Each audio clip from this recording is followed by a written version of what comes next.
After a landslide victory, being over 70% in the lead with 2,200 plus votes, it appears that the Perfect Saiyan has won. Now, one thing that I'm going to note upon making this idea. The user, McDonald's Burger 123, who actually made the idea and had a really good jump ahead, having over 34 likes, had over 14 plus, around 16 actually, custom things to go with the idea to make Goku the Perfect Saiyan. And he would have all these insane abilities. Now, obviously, I'm not going to go down each thing, but you will see on the screen here what it is.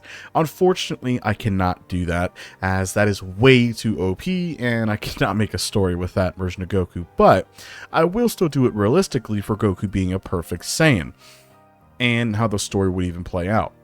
So, without wasting more time, if you guys have made it this far, which I hope you guys did for clicking off, make sure to hit the subscribe button and like the video, watch it all the way through. I'm trying to get as many subscribers as possible, trying to get close to 50,000 by the end of the year. So you guys subscribing really helped me out. And also make sure to check out my Discord as well. Let's get right on into the video. Bardock now has visions of Lord Frieza soon to be arriving to planet Vegeta and blowing it up. Now, Bardock does have some time before this happens. Now, Bardock, being the genius scientist that he is, he sees his son in the incubation chamber as he realizes that he wants his son to be as powerful as possible so that one day when he does battle Frieza, he will win. So what does Bardock do? Bardock decides to make his son the perfect genetic Saiyan. Now, this is pretty easy. He just changes Goku's genetic code. They have the technology, but it's been banned. Luckily, Bardock knows where it is. After some sneaking around, he was able to find the technology that he needed that Frieza was not allowing. But it didn't matter anyway. Frieza's whole plan was to blow up the whole planet anyway. So, Bardock would finally set it all up and begin enhancing his son. He would take the blood and DNA of the most powerful Saiyans. The one thing that gets to his mind is the prince of all hairlines, Vegeta, as the royal bloodline has the most powerful DNA, except one that we all know. Now, when a Saiyan is born, their blood is taken, aka DNA. Bardock was able to find the record files, sneaking past the other scientists, and taking Vegeta's blood. Now, with this, he would then take the DNA and the potential from it, infusing it to Goku. Now, chat, does this mean that, well, would he find Broly's? Well, Bardock knows nothing really about Broly. You could say that he heard from the scientist about Broly's massive potential and that Broly was casted out. So we're going to go down that route. So this means that Bardock would be able to find Broly's blood before it was destroyed, leaving no trace of Broly left, as he was sent away and Paragus had to follow him. But Bardock realized, studying his DNA, that the cells are really powerful and they're mutated, which has exponential growth. It has absurd potential, but the problem is it's very unstable. So Bardock thinks that infusing this with the prince's blood will actually calm it down and make it something absurdly powerful, but it's controlled, and that's exactly what he does. So now he would then do some other things to Goku to make him more powerful and increase his Zenkai ability, his adaptability, and more. And also make him more immune to diseases and sicknesses from all the data that they have. So he would then finally finish it up and Goku was stable, everything was fine, it all connected perfectly. So by this point, Chi-Lai would then see Bardock carrying Goku in the space pod and sending him away, as Bardock would then go battle Frieza, who would unfortunately blow up planet Vegeta. But Bardock's plan was all set in stone. So with that being said, Goku would still land on Earth where he would meet Grandpa Gohan. Now, Grandpa Gohan again fell in love with Goku and he decides to raise him as his own son. Now, Goku would still fall and hit his head, thus having some little bit of brain issues. But one thing is Goku healed a lot faster than he normally did. Now, it might not be a huge difference, but we'll get into that later on. Since Goku was enhanced, his healing factor is slightly faster than normal, so wounds that are pretty bad will actually heal much faster than before. Now, we're not talking about someone like Wolverine, where he gets a cut and it heals within a second or two. It still takes a bit of time, but it's enhanced. A wound that could maybe take a week would only take a day or two, so that's a lot faster. And we have some other abilities that we'll touch upon. So, Goku, when he transforms into a Great Ape, when Grandpa Gohan tries to stop him as he sees an enlarged Great Ape, one thing is different. Goku is in full control. Because of Bardock's help, Goku does not need to fight the primal nature of the Great Ape. He has full mastery over the form. That way, Grandpa Gohan never dies with Goku killing him. Now, with that being said, when Bulma does arrive on her summer vacation searching for the Dragon Balls, she would meet Goku and discover that the sphere he owns is actually the 4-star Dragon Ball. Now, mind you, this would mean that Grandpa Gohan has to be here as well. Now, not much really changes. Grandpa Gohan would have more time to train with Goku, and he notes on how strong the boy is. His potential is absurd. And on how powerful Goku truly can become. He doesn't see a limit to Goku's potential. Now, he would even tell Goku to then go with Bulma to go on his adventure to go search for the Dragon Balls. Now, they would find Master Roshi and give them the 3-star Dragon Ball in return for a scene. Now, of course, it's mainly because of the turtle, and they helped it back giving it water. Oh, and Roshi also gave him the Flying Nimbus. Now, Roshi, one thing he noticed as well, as with Goku's potential, he saw how powerful Goku was. Now, I think everyone wants to know, how strong is Goku? Well, Broly's birth power level was 10,000, but it was uncontrollable. Vegeta's power level when he was born was stated to be 600. So, kind of jumping in the middle here, we're going to go kind of in the middle as far as we can.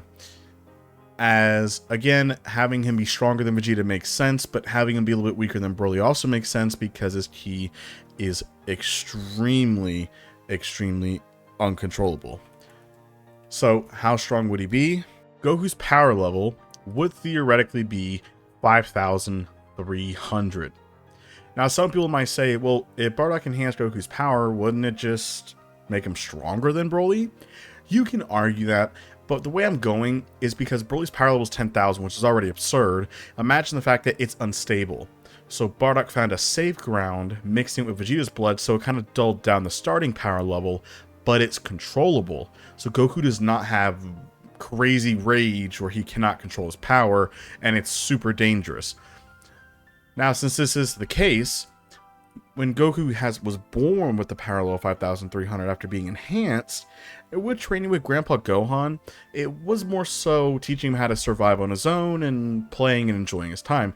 Now, it wasn't per se true training, but either way, Goku's power level, instead of being 5,300, we're going to say it's going to be around 6,000. So it didn't go up much, but a little bit. Now, with that being said, they would then continue on their adventure, as unfortunately for Oolong, he would have been defeated with absolute ease. And Goku, Bulma, and Oolong meet Yamcha and Puar for the first time. Now, if you guys remember, Yamcha originally beat up Goku because Goku had a starving issue. Well, yes, Goku will be tired and he will be hungry still, which would diminish his power level by a lot, but he would not be beat up by Yamcha. Yamcha had the upper hand on him because of that. Well, even with his Wolf-Fang Fist, it would do no damage to Goku. So Goku would have easily defeated Yamcha, but of course not kill him. But Yamcha and Puar decided to secretly follow Goku, Bulma, and Oolong on their quest. Now, this is where one change is going to occur. Now, Master Roshi uses the Kamehameha to put the flames of the Frying Pan Mountain. Now, he destroys the entire mountain along with the castle as well. They find the 7-star Dragon Ball, then they defeat the Boss Rabbit Gang. I don't think Goku, when he turns into a Great Ape, when they are captured by Emperor Pilaf, which even, I don't know how that's even possible, Goku would have defeated them, but let's just say he was, and so on. If that was the case, he could just break himself out without even turn Great Ape. And if he went Great Ape, he has full control. His friends would be freaking out, and then he talks, hey guys, hey, you know, his scary Uzaru voice, and he breaks out, and things are okay. Now, Oolong would still make the dirty wish, and they would lose the Dragon Balls. But either way, the main thing is Goku and Krillin will become Master Roshi's students after finding launch. Now, again, a lot of training that Roshi does for Goku does not really work with him. Goku, of course, learns the martial arts side, but in terms of the strength training that Roshi put them under, doesn't really impact Goku too much. It's light work for Goku, considering how fast, how strong he is. So Roshi, in turn, teaches Goku more about control, and to control his power, which Goku already has really good control over it. Now, mind you, Goku is consistently growing stronger. So, yes, training with Roshi does increase his power. Roshi would just use heavier weights. Now, he can only go so heavy, but it does help. Goku is training pretty difficult. And Roshi notes on how powerful Goku is getting. His power level is spiking rapidly, shooting well past 8 to maybe even past 10,000 at this point, easily. Now, this is when Goku, Krillin, Roshi would then leave Kami's house and participate in the 21st World Martial Arts Tournament. Unfortunately, under the rule of Jackie Chun, Master Roshi would lose. There is no way that he can beat Goku. Goku would absolutely dominate the match, and I feel like Roshi would kind of have a different teaching for Goku before the tournament starts. Roshi teaches Goku about control and not to accidentally kill somebody by accident. And I think Goku has a pretty good handle over his power. Unfortunately, Roshi would lose. Even if he went buff form, full power Kamehameha, it would just bounce off of Goku like he was a gnat. It wouldn't even do anything.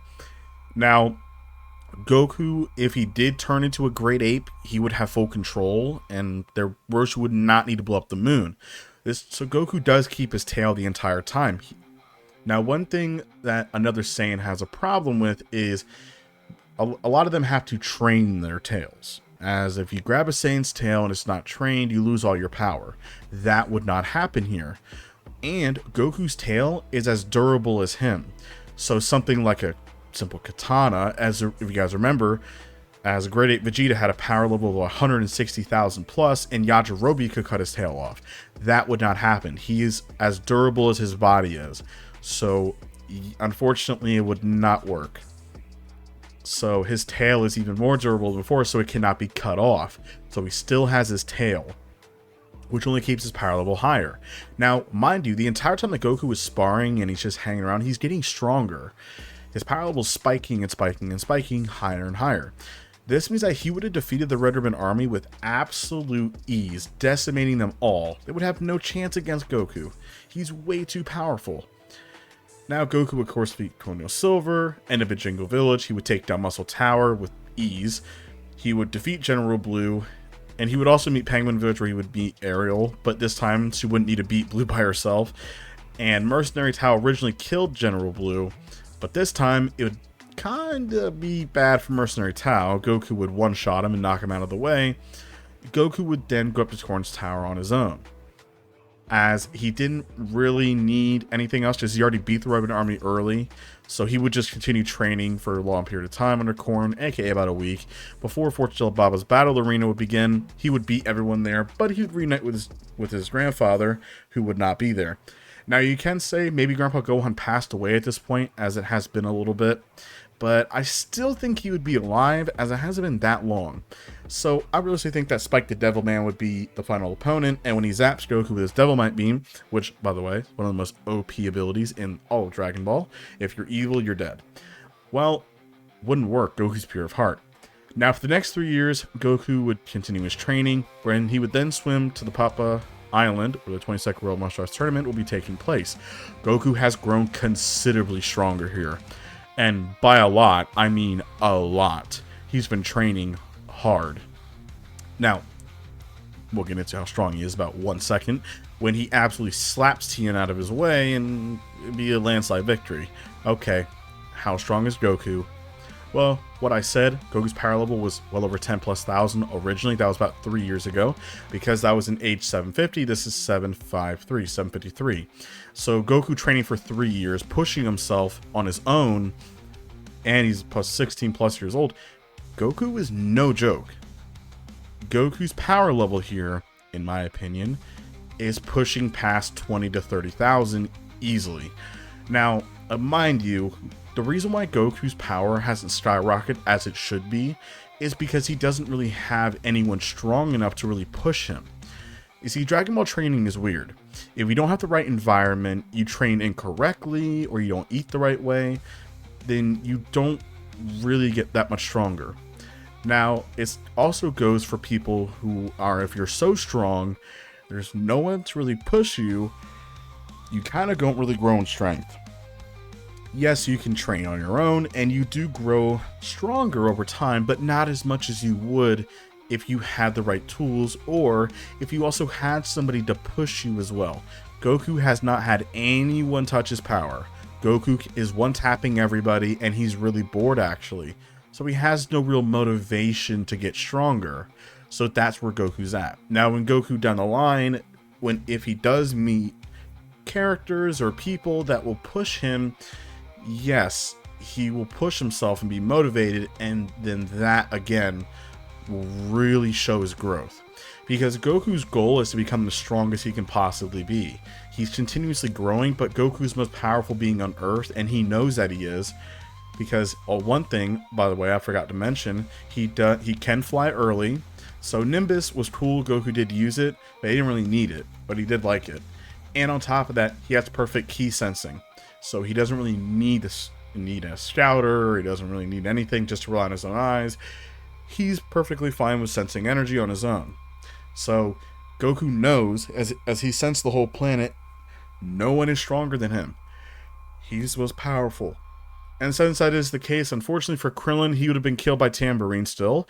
Sorry, Krillin. Because Goku was caught off guard. It happened out of nowhere. Now you can argue, Goku can sense Tambourine arriving, because Tambourine can't hide his power level. So that is another way how Krillin could be saved. So if you want to go down that route, which we can, to where when Tambourine tries to kill Krillin, Goku would arrive out of nowhere. Remember, his power level was over 30k plus, he's fast. He would get there faster than Tambourine could end Krillin, stopping him and killing Tambourine. And then Demon King Piccolo makes himself known. Now, Demon King Piccolo can kind of feel how powerful Goku is, and Goku would have absolutely dominated him. There would have been nothing that he could do. They didn't even need to use the Dragon Balls. They keep him safe. Goku would climb up Torn's Tower / fly, going up past that and actually going up to Kami's Lookout, where he would actually begin training for the next 3 years. And good Lord Almighty, the power output that Goku will be releasing here, I don't think you guys are ready. So mind you, one of Goku's biggest trainings was learning how to sense energy. Well, Popo kind of realizes that Goku already has that. But here's the big one. Training in the Hyperbolic Time Chamber. If you guys remember, Goku said himself that he only lasted about a month as he couldn't handle it and he had to leave. This version of Goku is not only mentally stronger, he's physically more powerful as well.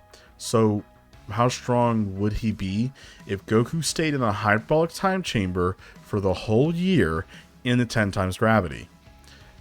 He would be absolutely cracked.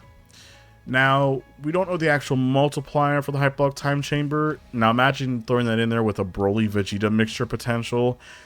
That's completely overpowered. So, we're going to be kind of respectful here. And we're going to say he gets 100 times stronger. Which you can go thousands of times if you really wanted to, especially if it's someone like Broly's potential.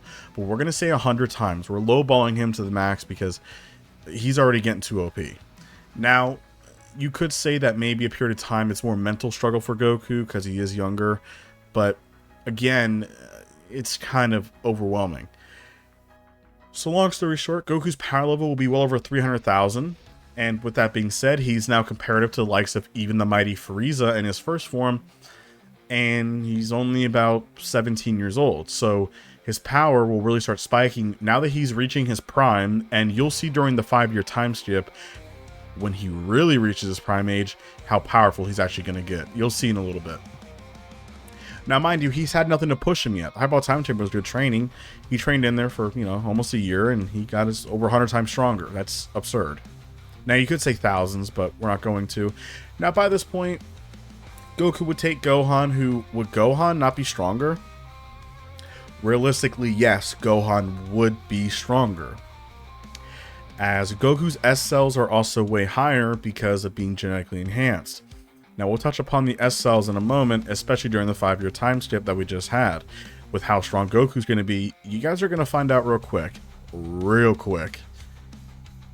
And with that being said, Goku would bring Gohan to go see Roshi, Bulma, and the others, as they're all happy to see Gohan. Again, Raditz would still arrive, show up, and Piccolo was secretly following. Oh, and one thing I kind of skipped over it, was when Goku fought Piccolo, but we already know what's going to happen there. He would still spare Piccolo and give a Chi-Chi. That wouldn't really change. I just kind of skipped over it. Now, with that being said, when Raditz shows up, sadly for Raditz, he would kind of have a bad upbringing because of Goku. So when Raditz shows up, he would still tell Goku all about the Saiyans, explaining who he is. He wouldn't be as mad because Goku has his tail. That really kind of set Raditz off. But either way, Raditz was gaining his power level, seeing that Goku's power level was around 1,000, which is really impressive, but below him. Now, he would tell Goku that he'll help him take over the planet, saying talk back and forth. The one difference is when Raditz tries to hit Goku away and grab Gohan, it wouldn't work. Goku would actually block the attack. Now, with that being said, Raditz was surprised by this, and him and Goku would then fly off to begin their little matchup. So Gohan was not kidnapped, he stays with Bulma and the others. Now Piccolo would follow on as he's ore farming and he sees what's going on. We would then have Goku versus Raditz. Now between Goku and Raditz, unfortunately, Goku would begin to power up as Raditz's shouter shoots past over 20,000+. As he yells it out loud, his shouter would then blow up. Now this does pique Vegeta and Nappa's interest. Is this actually true? They don't really believe it, so they actually decide to go and start heading towards Earth to see if it's true. Now that Raditz's shouter has just blown up, he does not believe that Goku has a power level of over 20,000, so instead he would still continue to try attacking Goku, firing a double Sunday at him attack, and it does absolutely nothing. Goku just brushes some dust off his shirt. Goku would throw a single punch to Raditz, shattering his arm as Raditz collapses in agony. Goku, again, would he kill Raditz? I don't think so. Would he let Raditz stay on Earth? That's debatable, because you have to think about it. Raditz just tried to hurt his son and tried kidnapping him, and he also just hit Krillin and injured him. So Goku doesn't really respect Raditz, so he gives him a chance though to leave and not return. Now Raditz would then flee, heading back towards Vegeta and Nappa. Now, one thing to note that'll be a bit different, unfortunately, for Raditz is yes, he would be killed. I know some Raditz fans will be upset by that and they want Raditz alive, but it's realistic because Vegeta promised himself that if Raditz comes back empty-handed, he will kill him. This is stated in Dragon Ball Z Kakarot, where we showed the behind the scenes and right before Raditz actually left. And DBZ Kakarot shows canon events that in some stuff that we have not seen before, stated by Kira Toriyama, rest in peace. Now, Raditz, would he be able to stay on Earth? Incorrect. He just hit Krillin away, nearly killing Krillin, and he also tried kidnapping Gohan and attacking Goku's friends. That's a line you don't cross. So Goku would not kill him because it goes against his code, but he would tell Raditz to get out of here. He doesn't know that Raditz was a dead man when he flew out. He doesn't know that. And Raditz was too injured and too terrified of Goku to even comply. Knowing Raditz and his cowardly nature, he probably thinks that if he fled to Vegeta and explained that yes, it's true, look how bad I'm beaten, that Vegeta would spare him. Well, Vegeta is not very merciful, and so he would do that. Now, since that's cleared up, what about Vegeta and Nappa? Well, they're heading their way right towards Earth, and Kami would be notified about it, as maybe you could say, oh, well, Raditz says we'll come back here stronger than ever in about a year, and he'll fly off. Now, if that's the case, Kami will tell Goku that although you're very powerful, there is a teacher who could push you even further, King Kai. Now, Goku would leave with Kami going to King Yemma. Now, King Yemma would be irritated that a living mortal is here right now and he's not dead, but after some brief persuasion, Goku would explain that, well, if I don't stop these Saiyan guys who are really strong, then, well, over 8 billion people will be lined up. As King M will start to sweat, he says, nah, you know what, never mind, go on ahead. I'll let it slide. What are you talking about? Because that is something I don't think he wants to deal with. So Goku would then wish Kami goodbye, and he would then fly full speed heading to King Kai's planet. Now, Goku would arrive much faster here, in my opinion, within a few days' time, as originally it took him well over 8+ months to get there, and originally It did. So we're going to say that because how much stronger he is, having a power level of over, 300,000 plus and more, he would absolutely blitz over to King Kai's place really quick. And he's flying. He doesn't have to take curves and turns like he did on the Snake Way. So you can just kind of go the whole way. Now that being said, what about the Z Fighters? Well, Piccolo will still train Gohan, and taking notes on how Gohan's potential is absurd. Yes, don't think I forgot about Gohan. His potential is busted. He's about as strong as Goten. Now, some people disregard Goten's potential, but it's even stronger than Trunks. Now, some people might argue that Bulma doesn't have any natural fighting potential. Vegeta is the only one that does. Now, Trunks is powerful for a hybrid Saiyan, but he's not as powerful as he could be. Now imagine Goku, who has really good potential, also having a kid with Chi-Chi, who's one of the most powerful females on the planet, and she's the Ox King's daughter, having insane genetics. That's why Gohan was so jacked potential-wise, and Trunks always faltered behind. Now imagine Goten, who already was more powerful, having a powerful Goku and a more powerful Chi-Chi as well. Imagine now, Gohan is absolutely insane. So when he goes to train under Piccolo, one difference here, that was a trait that was passed down, is Gohan can control his Great Ape state. So when Gohan transforms to a Great Ape and Piccolo is watching, Gohan would look to Piccolo and be confused on what to do, but he doesn't attack Piccolo, he's gentle-natured.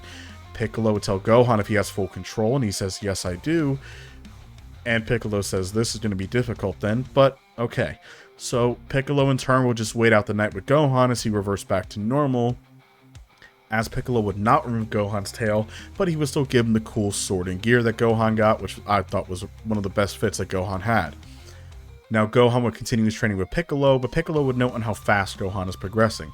Gohan is a child already, training at this level. Now, one thing to note, scaling really bumped up in the Dragon Ball Z and the later sagas, as we had characters like Goten, who trained with Chi-Chi every now and again. He was about 7 years old at the time, and he trained with Gohan a little bit, was comparable to Final Form Frieza, stated officially, when he turned Super Saiyan. Now, without Super Saiyan, he's definitely in the few million mark, if not a little bit lower. So that just goes to show you just how busted he is. Now for Gohan, Gohan fights differently. He's still whiny, he still complains. A lot of the training was more survival, even by Piccolo's saying. Gohan spent over 6 to 7 months just learning how to survive before the real training begun. So by the end of the whole year, Goku arrived on King Kai's planet early, and he began training for the Kaioken and the Spirit Bomb. Now King Kai noted on how powerful Goku's natural potential is, and it's just absurd. And he says you'll be able to learn these techniques easily.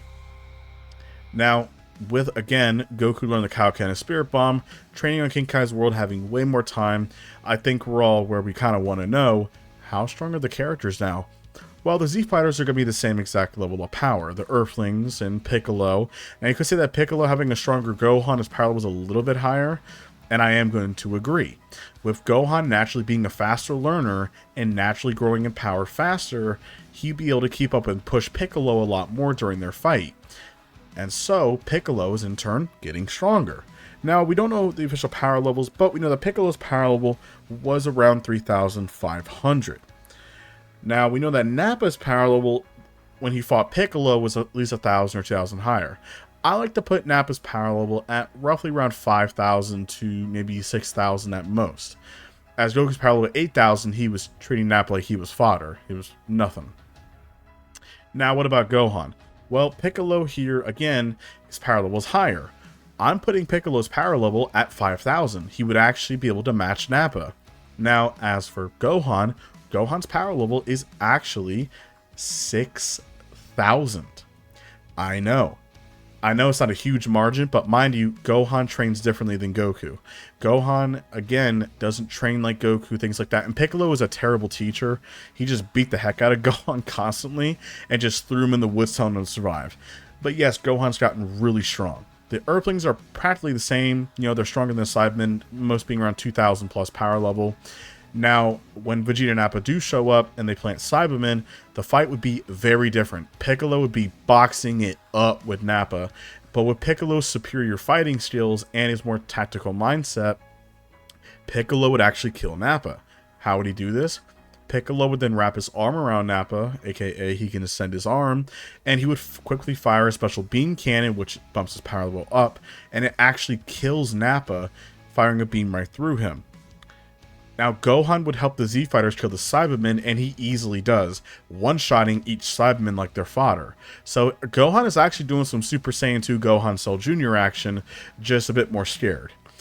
Now, with that being said, Vegeta sees that this is a major issue, cool name, as if they all gang up on him, it's going to be a problem. So Vegeta would actually go full power from the start, and he would kind of start beating up his friends a little bit.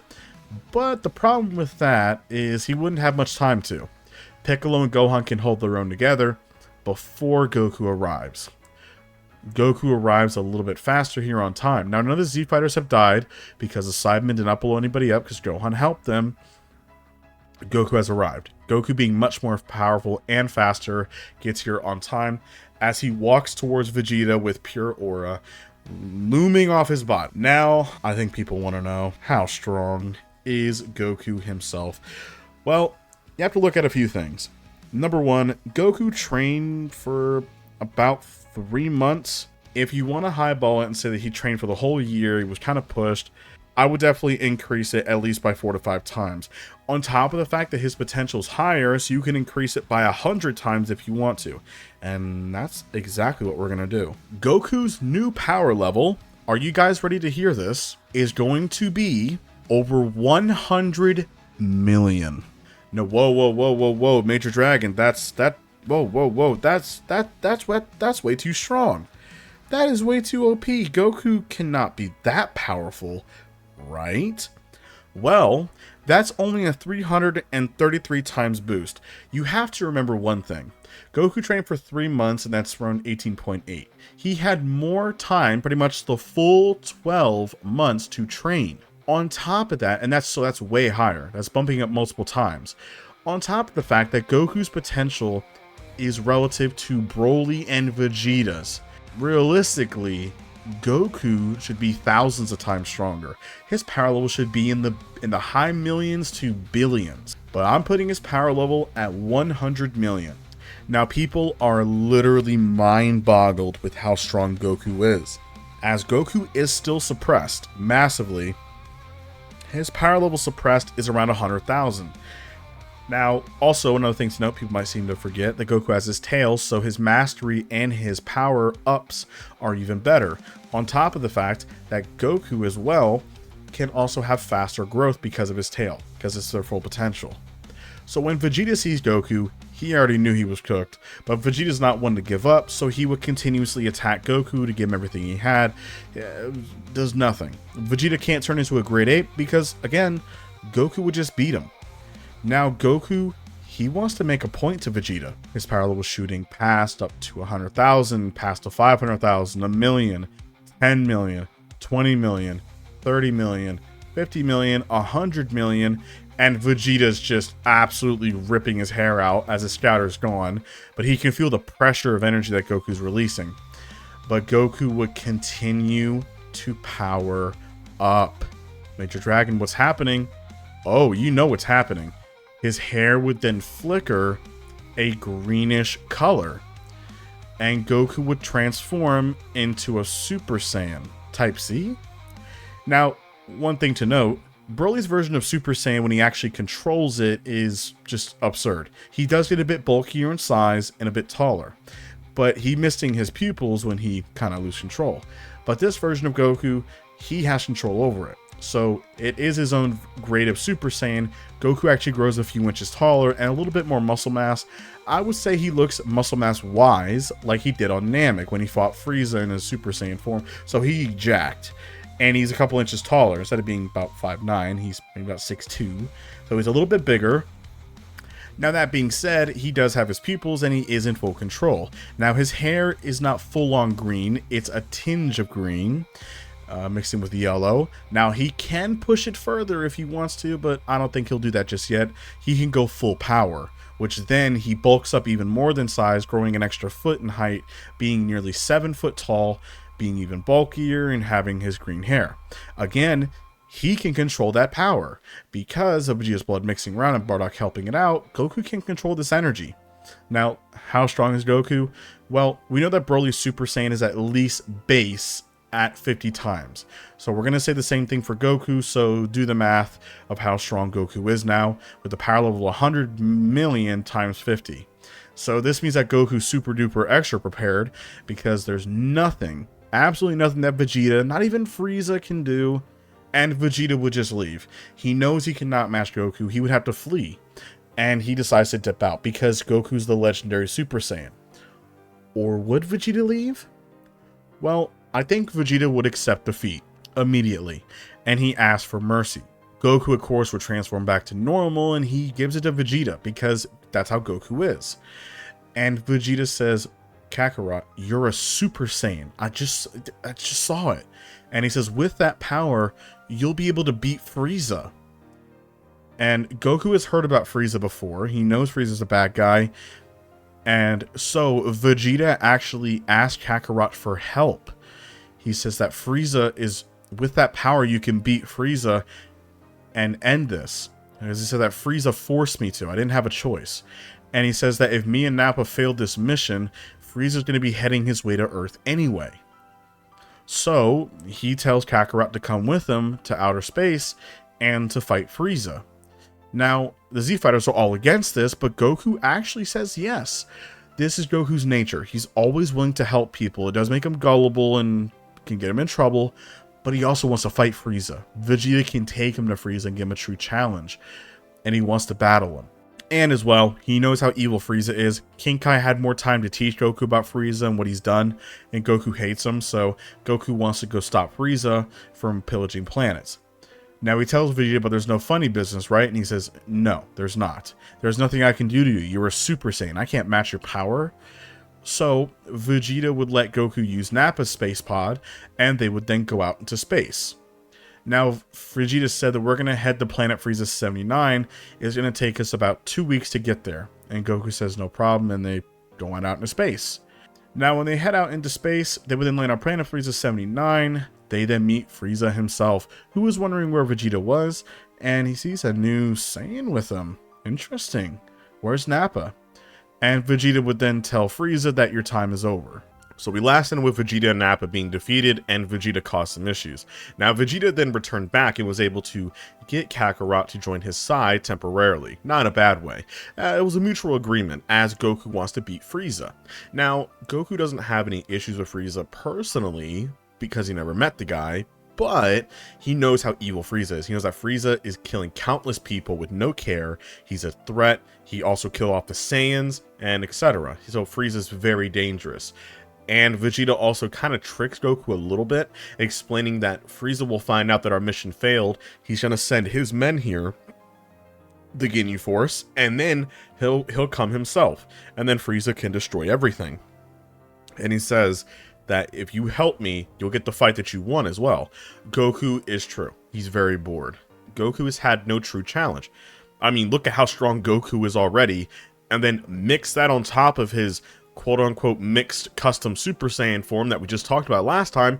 He is absolutely insane. He's in the billions of power levels, so no one can really match him. So he decides to go with Vegeta to stop Frieza. And Vegeta's begging Kakarot to help him stop Frieza, and etc. So Goku decides to help him. Now, with that being said, they would then head towards planet Frieza 79, where Frieza, of course, hangs out at most of the time. Now, Frieza was shocked to see Vegeta arrive, but there's no Nappa or Raditz. Where did they go? But then he sees another Saiyan. As Frieza then stares at him, he looks familiar. Where has he seen him before? As Goku would tell him, are you Frieza? Frieza would laugh and say, oh yes I am. Are you trying to join our soldiers and join our army? And Goku says, quite the opposite, Frieza. I actually heard you were really strong, so I wanted to fight you. And I wanted to stop your rule over the universe. As Frieza would then laugh and say, oh, is that so? It seems the monkeys are getting even bigger britches on this time. And you're a new face, but I swear I've seen you somewhere before. As Frieza thought about it, he then realizes, wait a minute. That Saiyan that stood up to me all those years ago, that must be his offspring of some kind. It must be. They look identical. So I see. As Frieza would then clench his fist on his chair and hit it, causing a little crack. He is irritated the fact that there are more Saiyans around there. He says that you Saiyans are like cockroaches. You just keep showing up, but I will exterminate them. As Vegeta would then laugh and state, Frieza, you don't understand. You know, Kakarot here is a Super Saiyan. Making Frieza freeze for a moment. But then he would laugh and state, the Super Saiyan is nothing more than a myth. It's not even true. It's a wives' tale. And Goku says, oh yeah? Well, then why don't you come fight me then, Frieza? Right now.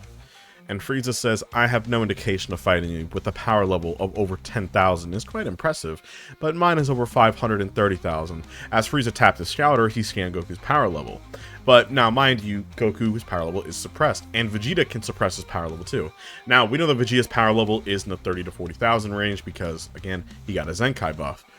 Now, Frieza would then send the Ginyu Force, who was already there. Now, Captain Ginyu would fly in, trying to attack Goku and the others, and Goku says to Vegeta to step back. Now, of course, Vegeta's not going to. Vegeta would fight Guldo and maybe even the likes of Raccoon. Now, mind you, with Vegeta, his power level is a little bit higher.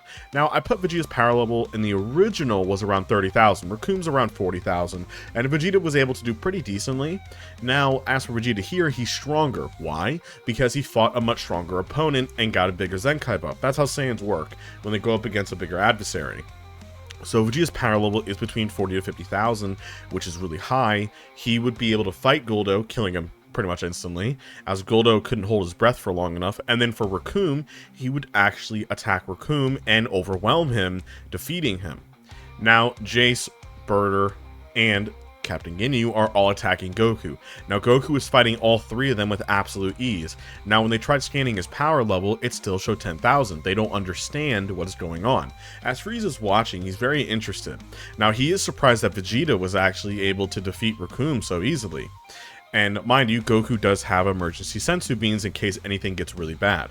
Now, Vegeta, as he's kind of going crazy, would challenge Frieza right then and there. Now, unfortunately for Vegeta, Frieza would agree and actually says he's going to squash the prince once and for all. Now, Frieza in his first form would absolutely dominate Vegeta, delivering a few punches and almost torturing him. Vegeta gets beaten nearly to death by Frieza, as he has no chance. Now, when Vegeta was on the ground in the rubble, Frieza was preparing a death beam to finish him. Vegeta would then laugh and state, "You're a fool."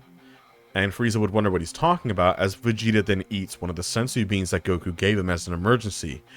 Vegeta would then swell in power, as he never ate one before. Frieza was surprised to see that all of his wounds have instantly healed. What on earth is happening? As Vegeta has then fully recovered, he then tells Frieza that now it's time for round 2. Vegeta would then fly in and actually deliver a powerful punch to Frieza's cheek, actually wounding the Emperor and launching him backwards through multiple walls. As Vegeta flies in, the two would begin going at it, as Vegeta was actually superior to Frieza in this moment. As, mind you, how strong is Vegeta? He got a huge power buff. As originally, when Vegeta had a power level of around 30,000, when he got a little Zenkai, when he was able to match Frieza's first form, having a power level of at least 400 plus thousand to 500,000. And Frieza saw this. Then that's when he had to go to his second form because Vegeta mocked him. Now, this version of Vegeta is slightly stronger. His power level is 20,000 more. Now, I know this seems pretty small, but in terms of scaling, at this time in Dragon Ball is actually pretty large. So, when Vegeta gets a big Zenkai buff against Frieza, mind you, not against the likes of Raccoon, Frieza's many times more powerful than Raccoon and the Ginyu Force, Vegeta's Zenkai will be way bigger, and Vegeta was much more wounded. So when Vegeta takes the Sensu Bean, his power level, in my opinion, will shoot up at least to about 1.2 million, which would make him comparable to second form Frieza. So when Frieza does transform, that's when it's more of an even match. So Vegeta is battling Frieza because he thinks that that's Vegeta's final. He thinks that that's Frieza's final form, as he learned this from Zarbon, who told him. So him and Frieza are going at it. Vegeta and Frieza are pretty much almost similar in power, but Vegeta does have more skill in terms of fighting than Frieza. Now, as for Goku, Goku has fought off the Ginyu Force, as he was able to defeat Jason Birder. Captain Ginyu would try the Change Now technique, but Goku was too fast and he was able to dodge it and kill Ginyu with a single strike. As Goku would then stare up and watch Vegeta battling Frieza, he was impressed with how strong Vegeta is getting, as he says Vegeta's really holding his own. But he can sense that something's different about Frieza, that he's not showing all the power that he has. He wonders if Frieza has more than one transformation. It is possible. As when they continue battling, of course, it'll be a really cool battle, like how Piccolo fought Frieza. Unfortunately, then Frieza would then stand up and tell Vegeta that you have gotten much more powerful, Prince. I commend you on that, but this is where the fun ends. He explains that he has 2 more transformations, as then he would then transform into his 3rd state. Growing a large head, looking like a xenomorph, he would then be overwhelmed Vegeta attacking him. Now Vegeta has no chance here, as Frieza would begin torturing Vegeta, beating him profusely, as Vegeta would then land, as he was pretty badly wounded, but he was okay. This is when Goku would then cut in, as Frieza would fire a death beam, trying to finish Frieza. Goku would then block the attack with his hand, telling Frieza that now it's his turn and fight him instead. And Frieza says, "Good, I've been wanting to fight you. You seem different than the others."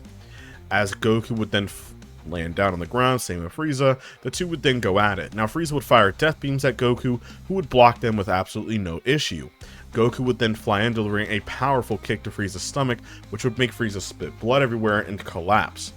As Frieza's never been hit that hard in his life, other than his father hitting him before. That's pretty depressing. As Frieza would then explain that you're much more powerful than I thought. You must have a way to hide your power or something. And Goku says, and I guess you can't even sense energy, can you? Because you have to use your eyes to find me. Now Frieza would then state, I've never had to use this form against anyone before, so you have the honor of seeing it. As Frieza would then transform into his final form, aka his true state. In his true state, Vegeta was shocked to see that Frieza had another form, yes, I know he was already formed, but he was shocked to see the power that Frieza had. Now, when the match would once again begin, Goku was absolutely dominating Frieza in their matchup. Frieza had no chance against Goku, as Goku would tell Frieza that if this is your true power, then I'm getting pretty bored. He would tell Frieza to hurry up and use your full power. He knows that he can. As Frieza would explain, fine, you leave me no choice then. So Frieza would begin bulking in size, as he would then go 100%. He would then continue his clash with Goku, as Goku, mind you, is still in his base form, just kind of doing his thing. Now, Goku is constantly getting stronger. You guys need to understand this. He's kind of like Broly. He is consistently growing in power. He's the perfect Saiyan. So that's why his base form is already able to match Frieza anyway, so Goku's comfortable. He hasn't even transformed yet, but transforming will be overkill. As Goku is really confident, he's handling Frieza no issue. As Frieza puts up a pretty okay fight, but Goku's far superior to Frieza, on top of the fact that Frieza's not used to this going all out. Goku realizes this, seeing his ki get weaker and weaker and weaker.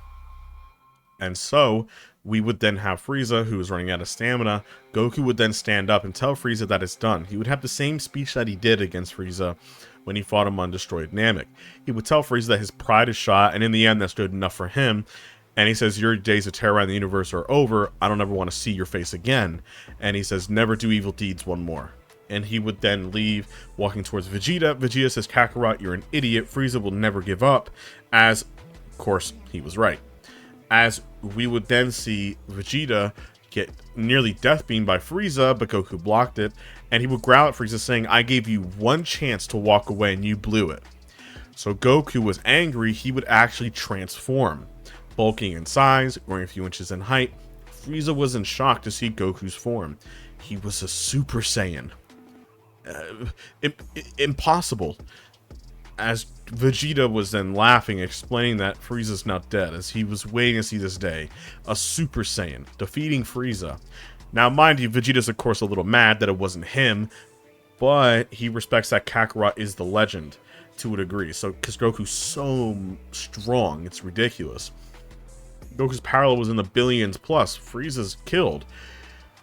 Goku would absolutely dominate Frieza. Frieza's punches do nothing. Frieza, out of desperation, would try to blow up the planet, but Goku would stop it. Goku's too fast. As he would give Frieza actually one more chance, telling him to leave. Frieza, of course, would not listen, and Goku says, you leave me no choice. Goku would then fire a massive ki ball, destroying Frieza, obliterating the Emperor, leaving nothing behind. Now, since that Frieza was destroyed and Frieza's army was brought down to crumbles, Goku would then turn to Vegeta and revert back to normal. As Vegeta was laughing, saying that finally he's dead. And Goku says, yeah, that Frieza guy's pretty strong, but thank you, Vegeta. And Goku says, Vegeta, you don't have to be alone anymore. Why don't you come to Earth and stay with us? Now, Vegeta would scoff and say, "You're soft, Kakarot, get away." As Vegeta would actually comply and actually leave with Goku going on one of Frieza's spaceships again and flying towards Earth. Now, Bulma's having a field day with this because, mind you, she has Vegeta. And on top of that, she has one of Frieza's spaceships, which is the highest technology. And on top of that, she has the healing chambers, which is important. It means that she'll be able to make technology to heal people much faster, which is fantastic. You know, it's not as good as the Sensu Bean, but it's really good though. And she just has a bunch of goodies she can mess around with. The armor, the scouters, she loves it. Now, past this point, since Goku never went to planet Yardrat, he would not know about instant transmission or learn about the Yardrat people. And planet Namek is obviously completely safe. Now, this, of course, means that Piccolo would not be as nice to a degree, because he didn't fuse with Nail to kind of even him out a little bit more, but Piccolo's still a decent guy, you know, he's not the nicest, but, yeah. He knows that he cannot match Goku in terms of power, so he kind of gives that whole world domination thing up for now. And Piccolo's, of course, not as powerful, but he'll continue to train. As about a year later, Goku's training with Gohan, etc., as Trunks would still arrive from his original future timeline. And he would be confused as to why Goku's here early. He thought Goku would land at this time and date. But either way, Trunks would then arrive, meeting with Goku, and the two would have a private talk. Trunks would, of course, challenge Goku, telling him to transform, which Goku would, and absolutely shocking Trunks that Goku's form looks a bit different, but also with how absurdly powerful Goku is. He's way beyond the androids, like they're nothing. As Trunks would then transform as well, surprising Goku, he would then try using his sword, not holding back this time like he did, and of course, Goku would block with his finger like it was nothing, because Goku's many more times powerful. Now Trunks should trust Goku. He then tells Goku everything about the androids, everything about the time, the date, Goku's heart virus that would eventually kill him, but Trunks has medicine. Now, who was listening to this? Piccolo, of course, who was ore farming on top of the roof. Piccolo can hear from incredibly long distances because of his Namekian hearing. So Piccolo heard everything. So when Trunks leaves, going back in his time machine in the distance, Piccolo would then land next to Goku and explain there's no use hiding it, I heard everything, but the people need to know, but we'll keep some stuff hidden. Such as Trunks being Bulma's child and Vegeta's child, we'll keep some of that stuff hidden. Everybody would then meet at the lookout, as Piccolo would then explain in minor detail about the androids and etc. when they're arriving, the time, etc. And they would then all be in shock, and they would then agree and start their training. Now, Vegeta is pushing himself as now mind you, he left originally to go find Kakarot to learn how to unlock Super Saiyan. He does go to Goku asking him how did he do it. Goku explains that he doesn't know, it just kind of happened, but he just felt anger. And Vegeta understands, and he would then leave. Vegeta would then continue training in, 200 to 300 times gravity, nearly, killing himself every day, but he's pushing himself because he wants to become better than Kakarot, even if it's just as a dream. As Vegeta would then fly out into space, we all know he's going to unlock Super Saiyan at this point. Now, mind you, then 3 years would then pass. Now, Goku would just train with Piccolo and Gohan. Piccolo, in my opinion, will be able to catch up to his original power level, at least. So, during the events of Gohan will be a little bit different. Why is that? Well, Goku wasn't necessarily training Gohan like that. They were just kind of sparring for the next couple of years. It wasn't outright just training Gohan solely. Now, Gohan has gotten really powerful. How strong is Gohan, might you ask? Well, you'll see in just one moment. As when the androids do arrive, Dr. Gero and Android 19, Goku would absolutely mop the floor with 19 like it's nothing. But when he goes to fight Dr. Gero, Goku would actually start feeling the heart virus hitting him. Now, Major Dragon, didn't you originally say that Bardock put it in that diseases and stuff won't really affect Goku? Well, yes, I did. But Goku can survive the disease. It doesn't mean that he'll still be kind of out for up commission. You see, imagine if Trunks never gave him the heart virus medicine. What would happen in this scenario? Well, Goku would get sick with the heart virus disease, and he'll be out of commission for a few days, but he would not die from it. His perfected cells, aka DNA, would fight the disease and beat it, but it would still take a few days for him to be able to defeat the disease. But yes, no matter what, without medicine or with it, Goku will not die in this what if, no matter what. That's the difference. Goku originally could not beat it, and he dies. This version of Goku can beat it. He can beat any disease, it just he'll be out of commission for a little bit. Okay, he doesn't have Wolverine healing, so it's not like he can instantly heal any disease, or Deadpool. Now, the medicine does help. It keeps Goku more stabilized, so he's able to fight it faster. Now, let's carry back on. Now, with that being said, Goku was then carried out, Vegeta would still arrive, and Dr. Gero was able to escape and activate Androids 17 and 18. They would turn on Dr. Gero, killing him, and then freeing Android 16. Now we're going to jump into Gohan. As you know, Vegeta gets absolutely humiliated as Super Saiyan. Android 18 breaks his arms and costs him aside. Trunks gets defeated. Piccolo has no chance. They don't kill Krillin. Now we're going to see Gohan, though. See, Gohan would then tell him to stop it, as he would begin to power up. Gohan's base form is very strong, even surpassing Vegeta's, as Vegeta was in shock seeing how strong Gohan was. Gohan has just learned to tap into this form. As Piccolo was smirking with his arms crossed, and he knows what's going to happen. He says, "Go, Gohan, show them how strong you are." Gohan's hair would then rise up and flicker golden, as Gohan would actually transform into a Super Saiyan. Now, Major Dragon, why is this possible? Well, look at Goten, for example, in Trunks. It's because Goku's potential S cells are way higher than the original, so Gohan is more like Goten on steroids, so that is a clear indication as to why. And mind you, Gohan is around the age, as he was technically around 4, then given a year was around 5, so that would put Gohan at around 7 to 8 plus years old at the time of the Android Saga. Or you can put him a little bit older if you want. But either way, yeah, Gohan's busted. So, carrying on, Gohan's power level as a Super Saiyan is even above 17 and 18. Shocking the androids with how strong the brat is, Gohan would then fly in, delivering a powerful gut punch to 17, as it would injure him. Both androids tag team Gohan, who can hold his own pretty well, but they fight really well in unison, so Gohan is struggling to hold them off. Now, this is when Android 16 was then watching. Gohan's anger is continuing to rise. He's constantly getting stronger. Gohan would be able to overwhelm the two androids himself, and then this is when 16 would then tell him to stand down. He would then fight Gohan. Now, 16 is way more powerful. 16 has the advantage over Gohan, as he overwhelms Gohan, doing one of his rocket fist punches, knocking Gohan back. Now, mind you, Gohan is already tired after fighting 17 and 18. The androids have infinite stamina. They can fight forever. So Gohan is getting tired. Now, 16 is not. And 16, having clear skill increase over Gohan, he does beat on Gohan pretty good, but he spares Gohan as he actually stops fighting. Gohan wonders why he stopped, as 16 says, "I'm gentle and I don't like to destroy life." As he then sees a bird that he almost stepped on, he then helps it up and helps it to fly away. Gohan sees that these androids are actually different than maybe what Trunks was talking about. They're gentle, and they're not really evil as they originally were.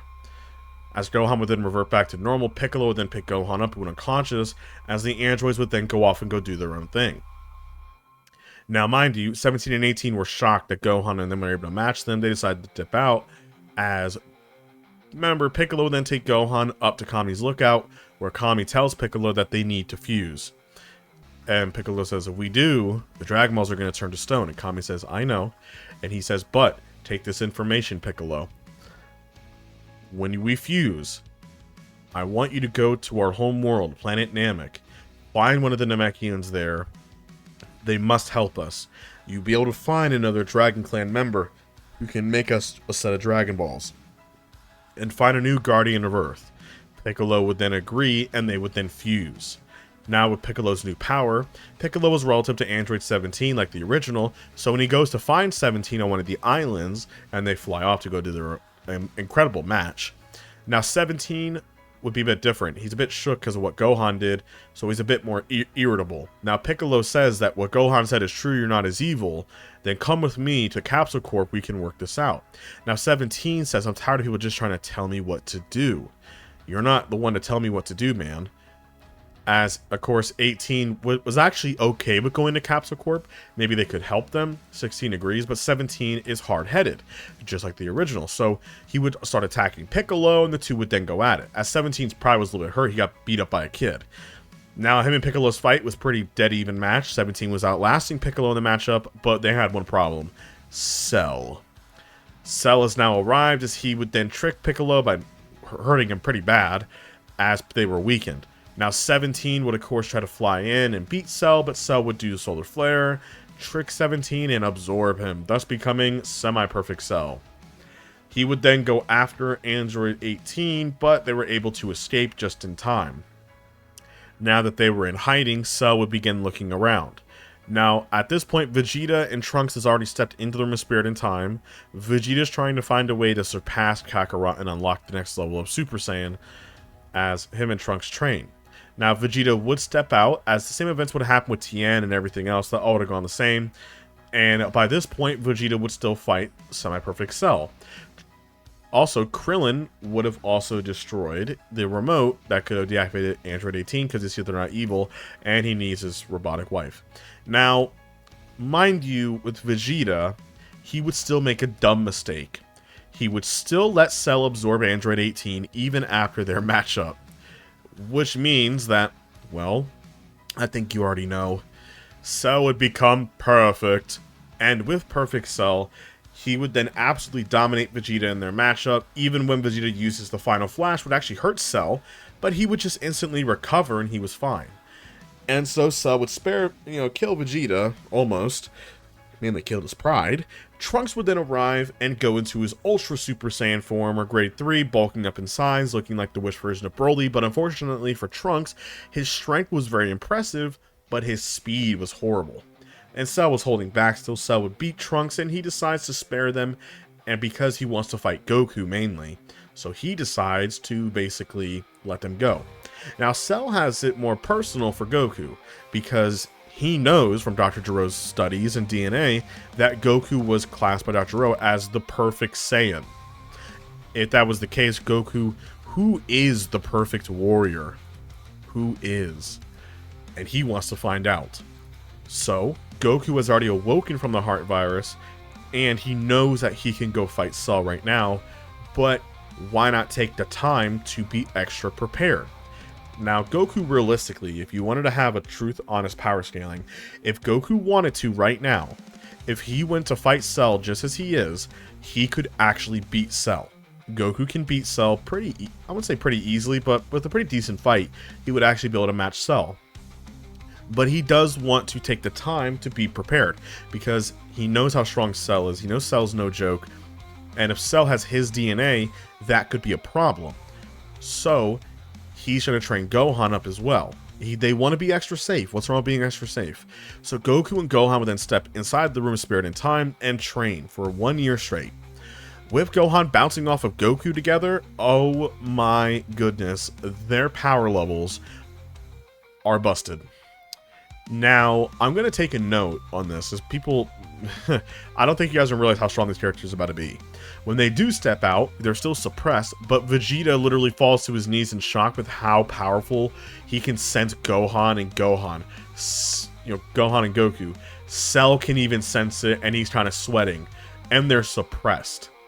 You gotta understand, they have the potential of Vegeta and Broly.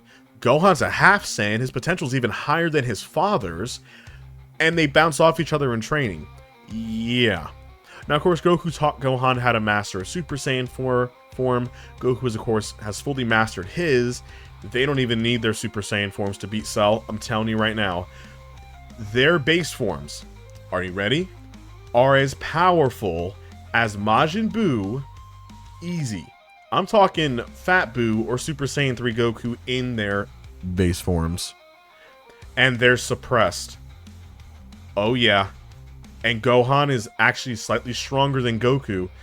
Oh my goodness. And when they go Super Saiyan, on top of that, they're in the realms of surpassing Super Buu, and they're still suppressed. They can raise their power higher, and I think the limit would be like Buuhan level, which is already absurd. That's absolutely insane with how strong they've gotten. They've gotten hundreds upon hundreds and hundreds and hundreds, thousands of times stronger. Now, that being the case, I think they're ready to go fight Cell now. I don't think Goku would even wait for the Cell games. He would then tell Gohan that he'll fight Cell himself. So Goku would then fly right to the Cell games arena and go battle Cell. Now, of course, Cell would then look to Goku as, of course, Cell is still cocky. He would then laugh and tell Goku, Goku, you were made to be the perfect Saiyan, but I am the perfect life form. So let us do battle and see who is truly the perfect warrior. And so, Goku would then smirk to Cell, as he would then say, fine by me, Cell, let's see what you got.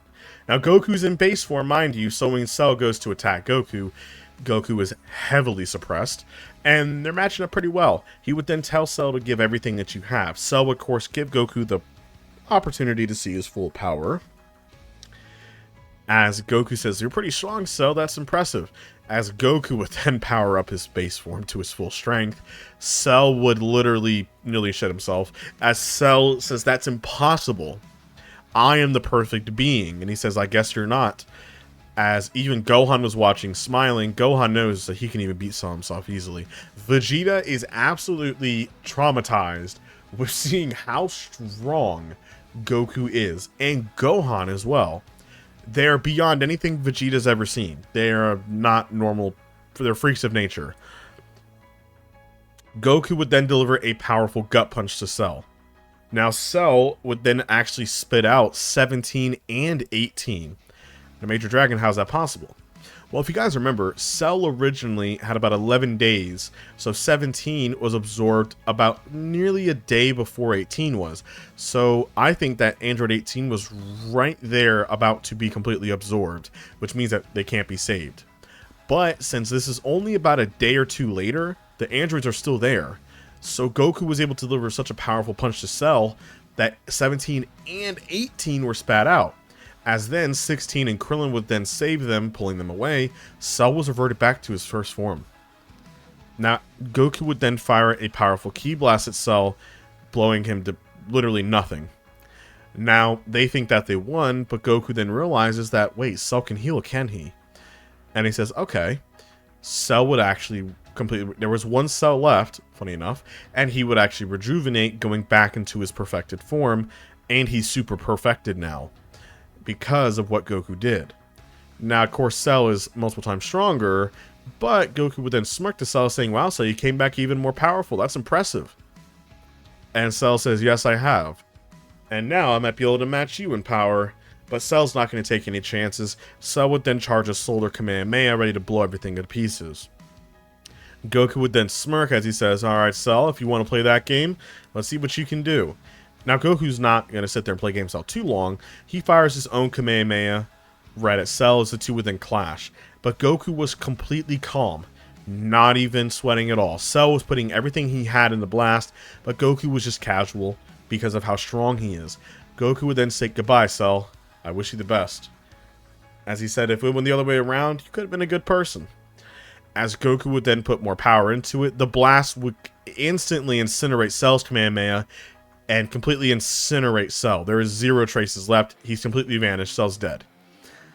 Now Goku would then, power down a little bit as he says, "Alright guys, that was a fun little workout, but Cell's defeated." And everyone was shocked to see how strong Goku was and Gohan. Vegeta was so angry, but then he laughs and he says, "Kakarot, you dog, I will surpass you one day." Now, of course, this changes up the story. Since Goku is technically alive, he doesn't go to the other world and learn about the fusion technique. Now, you could say, oh, could he not just go to King Kai? Necessarily, but why? The reason being is because Kami was the only one who could technically go there. Now, maybe since Piccolo fused with Kami, he could, but that just wouldn't make sense to the story. Goku spends the next 7 years training with Gohan, and Goten will still be born. Goten, mind you, having even higher potential than Gohan, which is insane. They're literally like godlike children.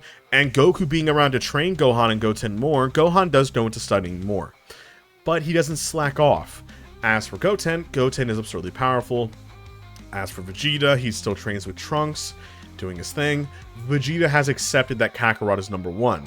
He doesn't have a midlife crisis. The reason why? He's fought Goku dozens of times throughout the 7 years. Even unlocking Super Saiyan 2 and attacking Goku, it doesn't work. Goku is just too powerful, and he defeats Vegeta every time. And Vegeta accepts it, but he still uses Goku as motivation to make himself stronger. So that's one thing to take in. Now, during the 7 years, we're going to then touch over the Buu Saga, which will end much faster. So that's why we're going to cut into that real quick, but we're going to stop right around there.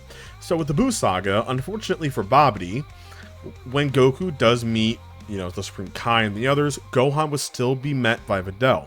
Now, one thing you might note is, would Majin Buu even be brought out? Yes, he would. Now, why is this? It's because when Yamu and Spopovich beat on Videl, and it makes Gohan turn into a Super Saiyan 2. I don't think you guys realize that Gohan's power is comparative to Buuhan Plus, especially in Super Saiyan 2, he's even stronger. That means that when they take his energy, that was more than enough to fill up the container to revive Majin Buu. Now, Gohan's okay. He's not as drained as he was, because that's only a little bit of power to him. When they go to find Bobby's ship, Buu is fully revived. Now, unfortunately for Majin Buu, Goku decides to fight Buu. Gohan would fight Deborah. And unfortunately for Deborah, he couldn't even spit or do anything because Gohan would one-shot him and defeat him. Maybe even Vegeta would. Now, one thing to note is, would Babidi try to take over Vegeta's mind? Yes and no. He probably would try, but it wouldn't work. Vegeta would reject it because he knows that even with the Majin control, he's not on the level of Goku and Gohan. Especially Goku. Goku's gotten so much stronger since then, and we'll really see how strong he is when he fights a certain cat destroyer in the next part. Well, Goku would fight Fat Buu and completely beat him up in their match, but he decides to spare Buu.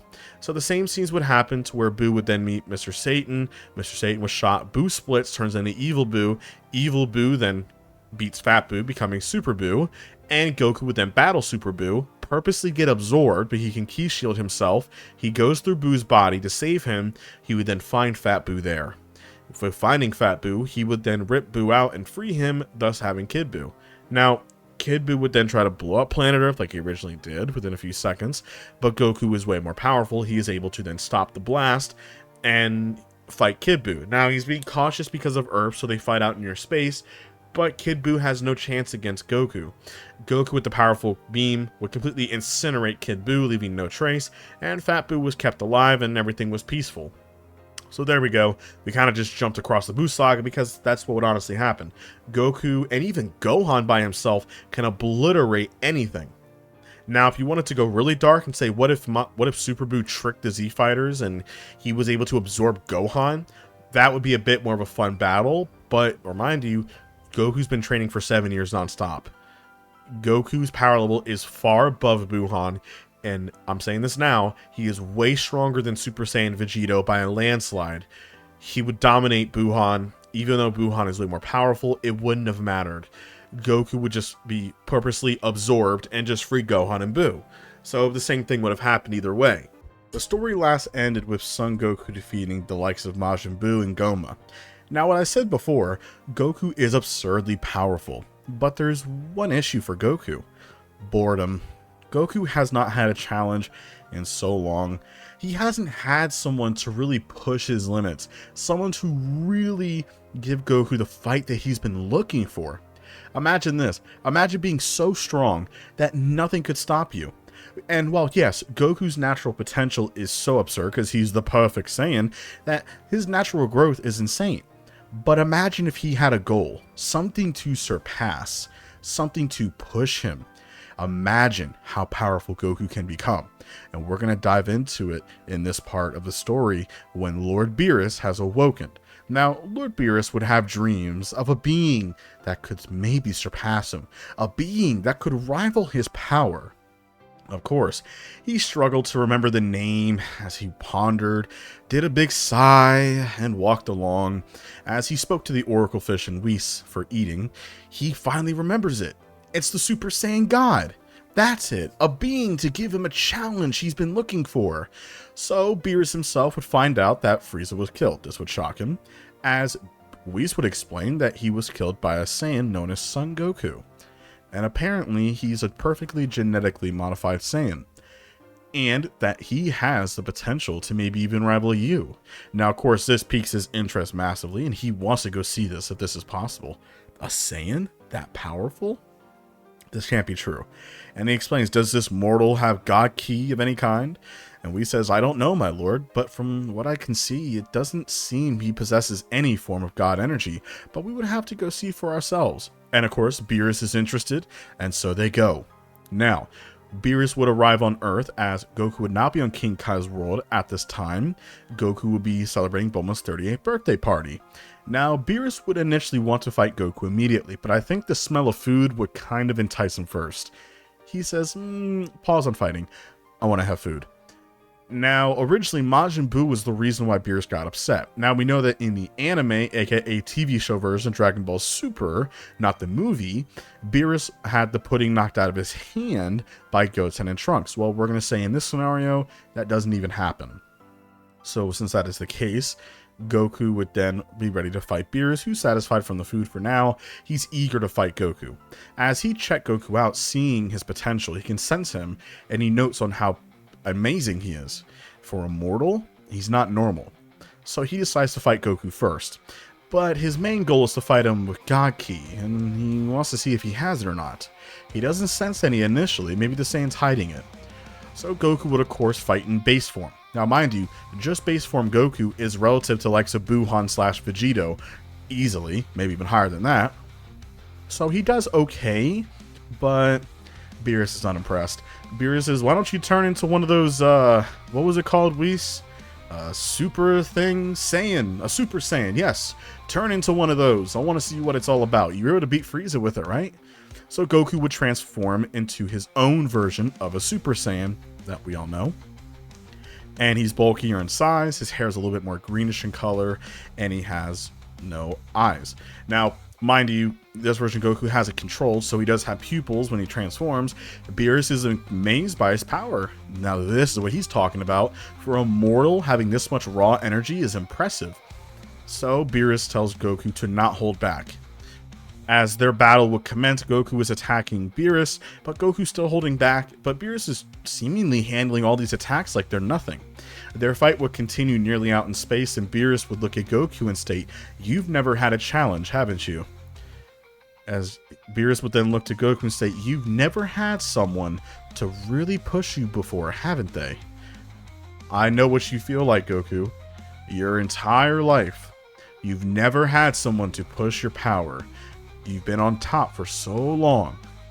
But now, I'm here, and I am a little bit offended that you're holding back on me. If you hold back, you will die, Saiyan, and I will destroy this planet. Show me your full power. And Goku would. As he feels his blood is boiling, Goku feels excitement. For the first time, he feels true joy. He can fight Beerus going all out. This is a rare opportunity. As Goku would tell Beerus himself, I feel like I'm living in a world made of cardboard, always taking extra steps not to hurt someone or hurt something because of how strong I am. And even against my opponents, it's just sheer boredom. But I guess we have here a rare opportunity to meet someone as awesome as you, Lord Beerus, where I can really go all out and show you how powerful I really am. If you guys know the quote, you know where it is. Goku would then begin to power up for the first time using his full strength. He doesn't even know how strong he can get. Goku's never truly gone all out before, and he wants to see how far he can go. Now, one thing to note, he has Broly's natural mutation cells, meaning that he's growing in power as the fight is commencing. He's just getting stronger and stronger. His power far surpasses that of as he was as a Super Saiyan God in the original, easily. He's way above the likes of Super Saiyan Blue. They don't know how high he can go. He then reaches his quote-unquote full power, but Goku says he can just keep going. This amazes Beerus, and he's interested, but it's not God energy though. But maybe for now he'd be satisfied. The two would then go at it. Goku's having a hard time keeping up with Beerus because he can't sense his energy, but so he has to use his eyes. Now Beerus is still above Goku. He's toying with Goku. Beerus is no joke. And I'm using relative for the manga version of Beerus, which is infinitely times more powerful than the anime version. So Goku's having trouble keeping up with Beerus. And Beerus would actually win, knocking out Goku. And Goku would then collapse as he ran out of energy. Now, why did Goku run out of energy? Well, it's because Goku's never gone full power against an opponent like that before, as he never needed to. So Goku learned a little bit of a lesson, as he never needed to push himself to full strength. So and he gave Beerus everything he had. And yes, he was growing stronger, but Beerus is so far ahead of him that it would take a long time for Goku to adjust and get stronger. And on top of the fact, he can't even keep up with Beerus. Beerus is naturally stronger than him, mixing with God Ki on top of that. That's the problem. And Beerus was very impressed by the Saiyan's power. For a mortal to possess that much energy is amazing. He's one of the most powerful people he's ever faced. He says, but you're not a Super Saiyan God. And that is what I'm here to fight. So he says, either you hand me the Super Saiyan God, or I destroy this planet. So they would then have to use the Dragon Balls to figure out about the Super Saiyan God ritual, just like the original. And they would have enough Saiyans after finding out Vidal's having Pan. So the Saiyan God ritual will go the exact same. Now Goku now has the power of a god. And Goku's power is ridiculous because Super Saiyan God is more powerful than his... Now, mind you, I'm just going to note right now, that was Goku's Super Saiyan form. Now, we know it's kind of a hybrid Saiyan form, like how Legendary is, but now Goku's gone into Super Saiyan God. Imagine giving Broly Super Saiyan God, how strong he would be. Exactly. Goku with this power is stronger than ever, as he feels confident that he can fight Beerus much more on even terms now. So him and Beerus would begin fighting again, as their battle was so intense that Whis even had to put up a barrier around them so they don't destroy the universe, because they're so powerful. Goku is now in the realm of destroyers, and as you know, shown in the anime and stated by Whis himself in the manga as well, that when destroyers fight each other, they literally destroy everything around them. They're not really allowed to fight really each other in mortal terms, only in private sparring sessions and etc., where angels can monitor and keep it controlled because they're so destructive. So Goku is continuously growing in this power. He's mastering this power, as Beerus is just amazed. As Goku is continuously growing, he's handling himself much better than he did before, as he's many times more powerful. Beerus is having fun, and Beerus is using more and more power. Goku is just continuously growing stronger and stronger and stronger, and Beerus is increasing his power more and more. Now Goku would lose the God power as it naturally runs off. Now the one difference here is when he loses the power, he's back in his Super Saiyan form. Now Beerus is a little bit let down because, well, he wanted to continue fighting. This was just getting good. And Goku would then look at his hand, as he can still feel the power within him. Even Beerus would confirm that.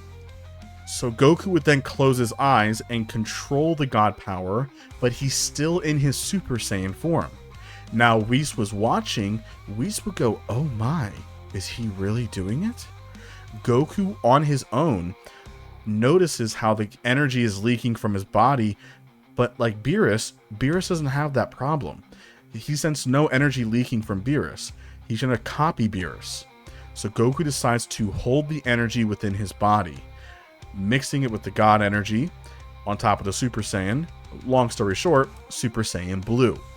Because Goku's a perfect Saiyan, his skill and mastery over forms is much better. Goku was able to figure out how Beerus is so powerful, and so he learns it by controlling the God energy leaking from his body, thus having Blue. It kind of mixed in the form. And Whis was very impressed that Goku did this with no true training, showing you, imagine Goku how much of a master he is at learning new things, but he's perfect Saiyan now. He's not a low class potential. This is a really good showcase for this.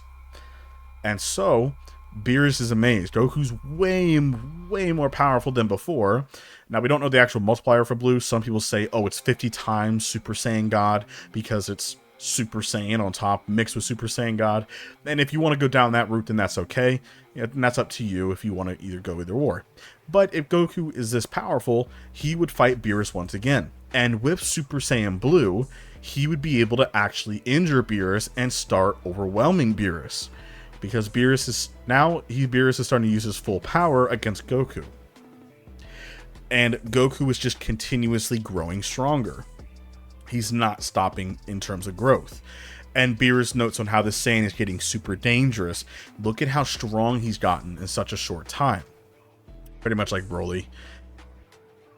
And Goku is actually overwhelming Beerus in their fight. Now, Whis would even note on how their destruction is even causing the barrier that he made to start cracking, and the fight is getting a bit too out of hand, as he doesn't want either of them dying, of course. So Whis would then stop both of them with just a single finger, maybe his thumb and his pinky at the same time, because Whis is just built like that. And Whis explains that that is enough, and we will call this a draw. As Beerus would say, fine, I was going to win anyway. I didn't even go all out yet. And by all out, he didn't go into his Hakai mode. And Goku, again, was still growing in power. But Goku was really amazed, and he was gassed out at this point. He's already fought twice before against Beerus. And Beerus would commend Goku. Now, Beerus in his mind was shocked, as that Saiyan pushed him to 100% of his base power. And Beerus thinks that he could have beaten him if he went into his God of Destruction mode, which increases his power more. But that Saiyan's growth, he would have soon surpassed him and defeated him. So he's actually kind of glad that Whis kind of cut it and stopped it. And he explains, I need more training to do, that's for sure. This Saiyan is something else. He's a force of nature. So, in return, Whis would even offer Goku the God of Destruction role, which of course Goku would decline. He's not a destroyer god. And they would head back down. Beerus is very satisfied, and he says, you know, I'll spare Earth, it's fine. You satisfied me enough, and I'll come back at a later date, we can fight again sometime. Now, Whis is very interested in Goku, as he wants to train him, personally. And Goku would never turn this down. This means that Goku would train a couple months early, and Vegeta would not let this go. He would tell Kakarot that he is coming along or else. And Whis would say no at first, telling Vegeta that I have no interest in training you. But Goku would explain, oh, come on, Whis, can Vegeta come along? Besides, I need a good sparring partner, and Vegeta's the best around. He would be perfect to spar with me. And so Whis would state, very well, but the training will be grueling, Vegeta. Can you handle it? And Vegeta says, I can handle anything that Kakarot has. As, of course, Vegeta's determination reaches no bounds. So Goku and Vegeta would then leave with Whis as they would begin their training for the next couple of years.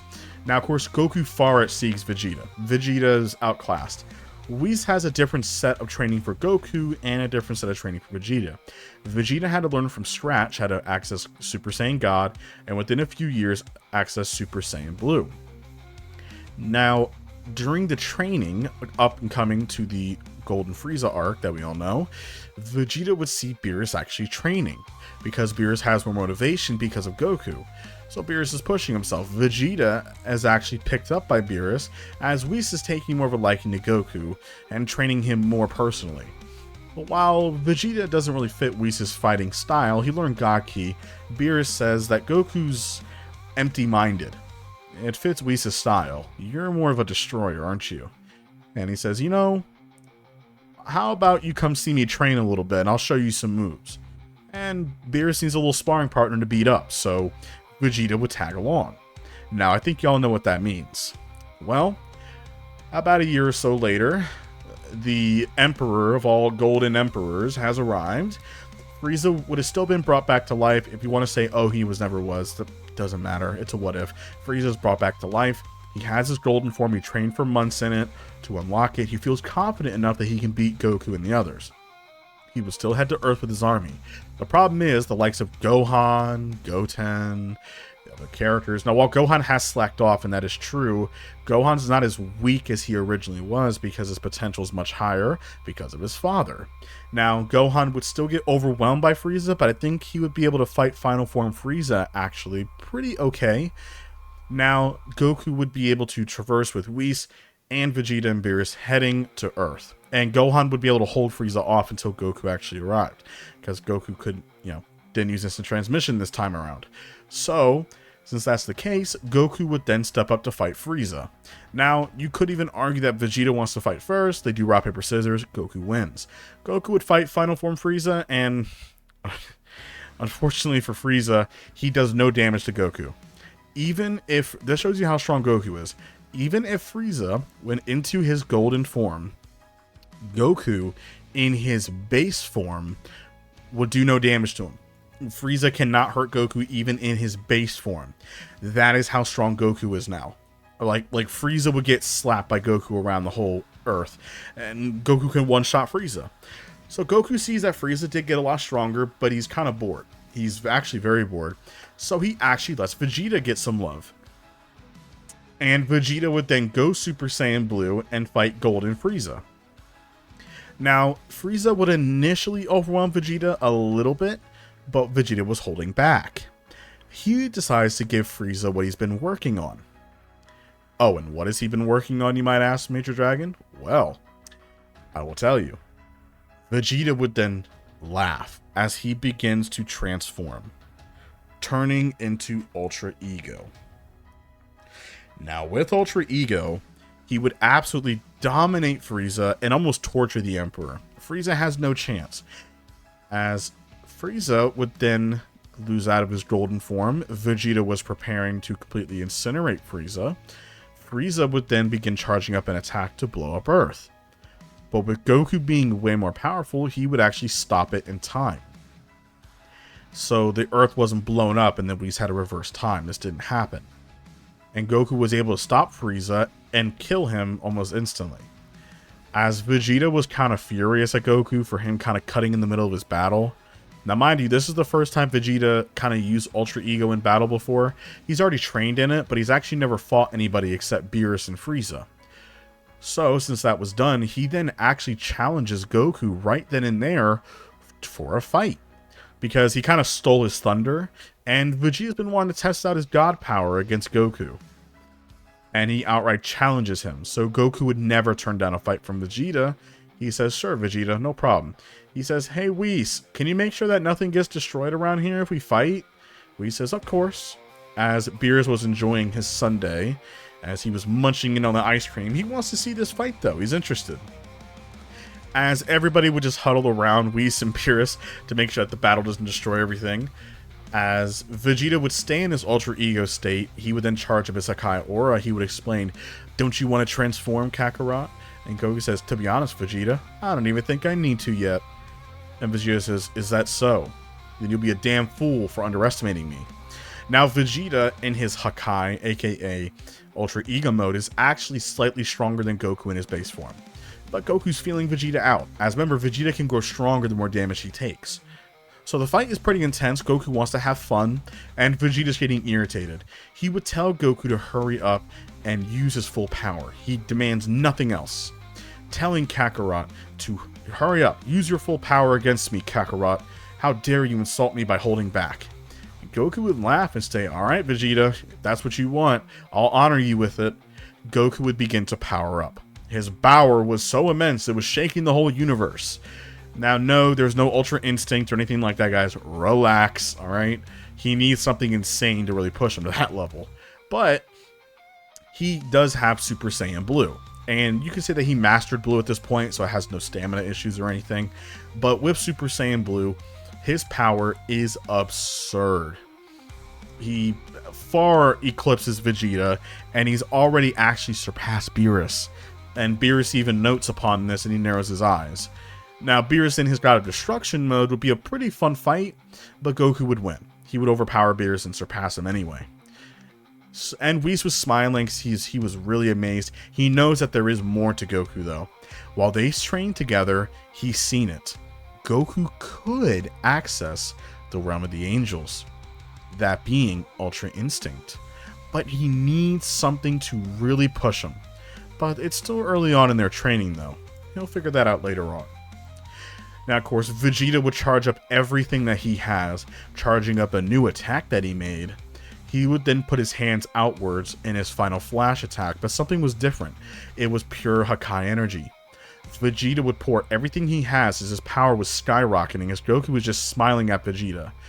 As Vegeta would shoot a Hakai final flash, which is just, imagine his final flash against Cell, but it's purple with Hakai energy.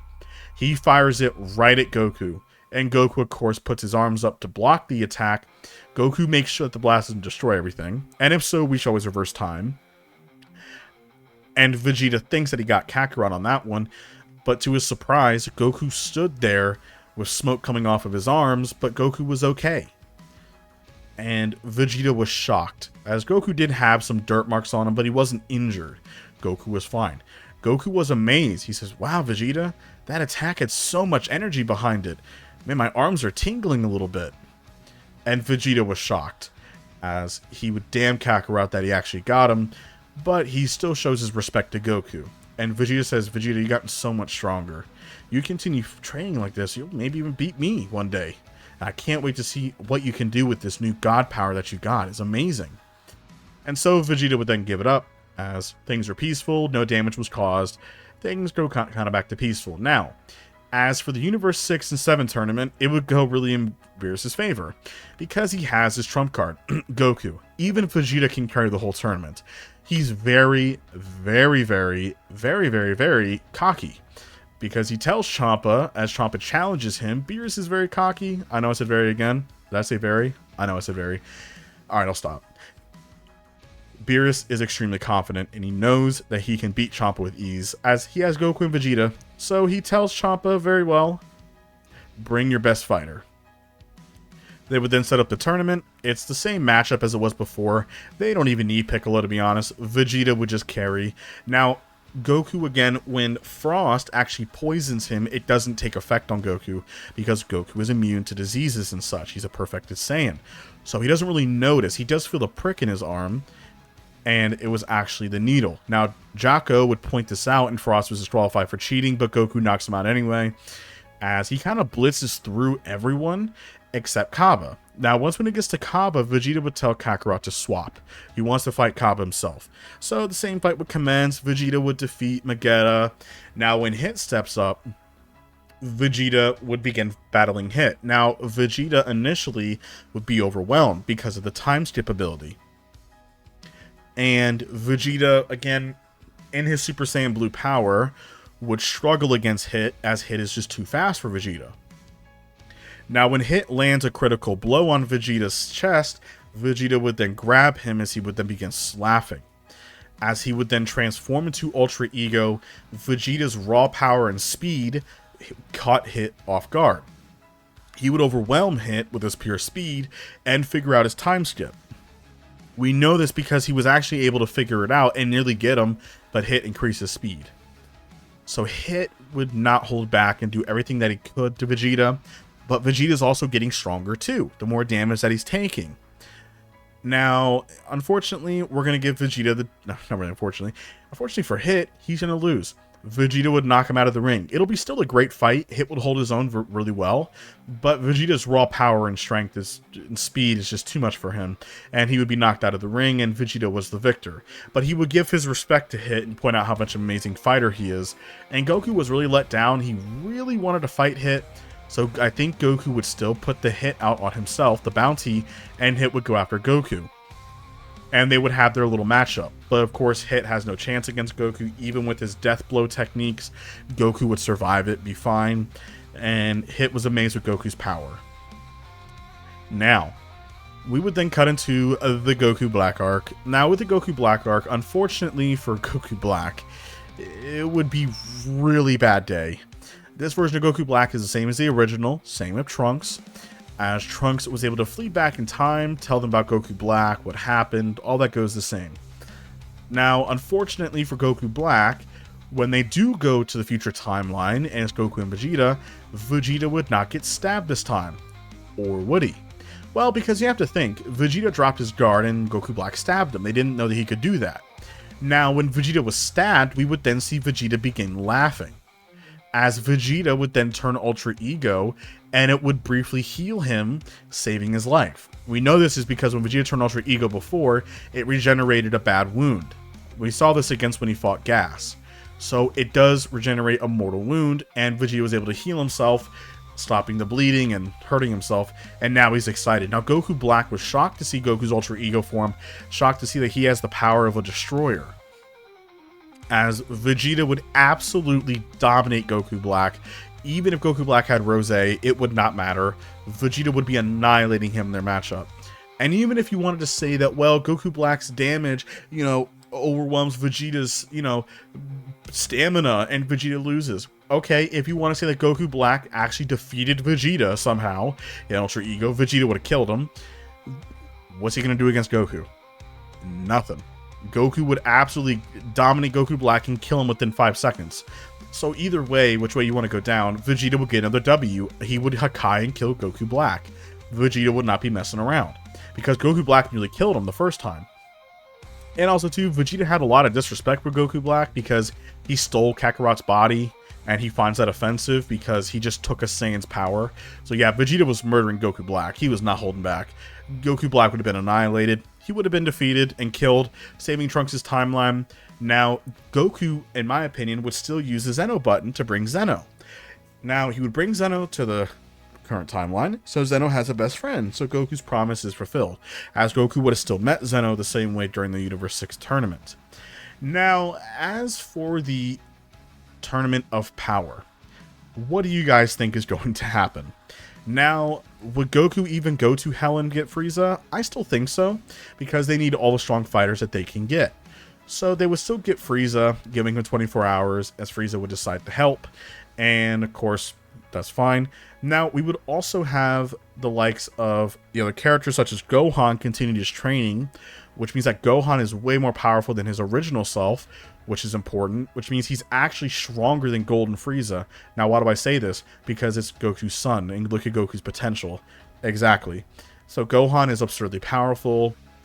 I think Piccolo, honestly, training with Gohan, seeing how strong Gohan has become, I honestly think that Piccolo would also lock in, and he realizes that his aura is not enough, so Piccolo needs to unlock more aura. How does he do this? He asks the goat Shenron for help, the drip dragon himself. And he goes to Shenron, he uses the Dragon Balls, and he uses them to ask Shenron, and this is before the tournament, when he's training with Gohan. He wants to push Gohan and keep up. So Piccolo decides to have his potential unlocked. This makes sense because Piccolo's being outpaced by everybody. And Piccolo even saw this when Vegeta didn't even want him joining in the group to face Universe 6. Piccolo felt kind of useless, so Piccolo's got to lock in. So Piccolo would unlock his potential unleashed form.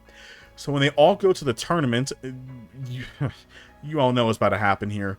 It's a landslide victory for Universe 7, but we'll dive into a little bit. With Gohan being many times more powerful, I would honestly see Goku, of course, fighting Jiren first. And Jiren is, of course, absurdly powerful, more powerful than that of a destroyer relative to Beerus. Now, Goku is above Beerus by this point, many times over, easily. So when he does battle Jiren, Jiren gets overwhelmed. Now, mind you, Jiren's base full power is stronger than a destroyer. When he goes Limit Breaker, he goes even further beyond that. And when he fights Jiren, their battle is so intense it knocks a lot of people out of the ring. And I would honestly see people like Gohan or etc. fighting Universe 6, probably with Piccolo. And Piccolo would even fight people like Toppo. Now, I would honestly see Vegeta battling Toppo in the end. And we'll see this because Goku knocks out Jiren. Now, I think Goku will be a little bit tired after fighting Jiren because Jiren using his limit breaking form is very powerful. And it pushes Goku pretty good, but Goku didn't even use his full power. And so he decides to just kind of do his own thing, bounce around. Ani Laza would have been defeated, and etc. So who else is really needed to kind of fight the Z Fighters? I would honestly see Toppo go God of Destruction mode, seeing Jiren knocked out. Same with Dispo going his own light speed mode. Vegeta would honor Toppo by going Ultra Ego, and he absolutely slaps Toppo across his fake mustache, slapping him across the whole arena. I would then see Gohan fighting the likes of Hit, Kale, and Caulifla, and I can honestly see Piccolo fighting Hit, as Piccolo would then go to his potential unleashed state, battling Hit pretty evenly, but Hit would overwhelm Piccolo by using his time freeze. Now, we would then see Piccolo get nearly knocked out of the ring, but he would transform to Orange Piccolo, and Goku was amazed seeing it, everyone else was.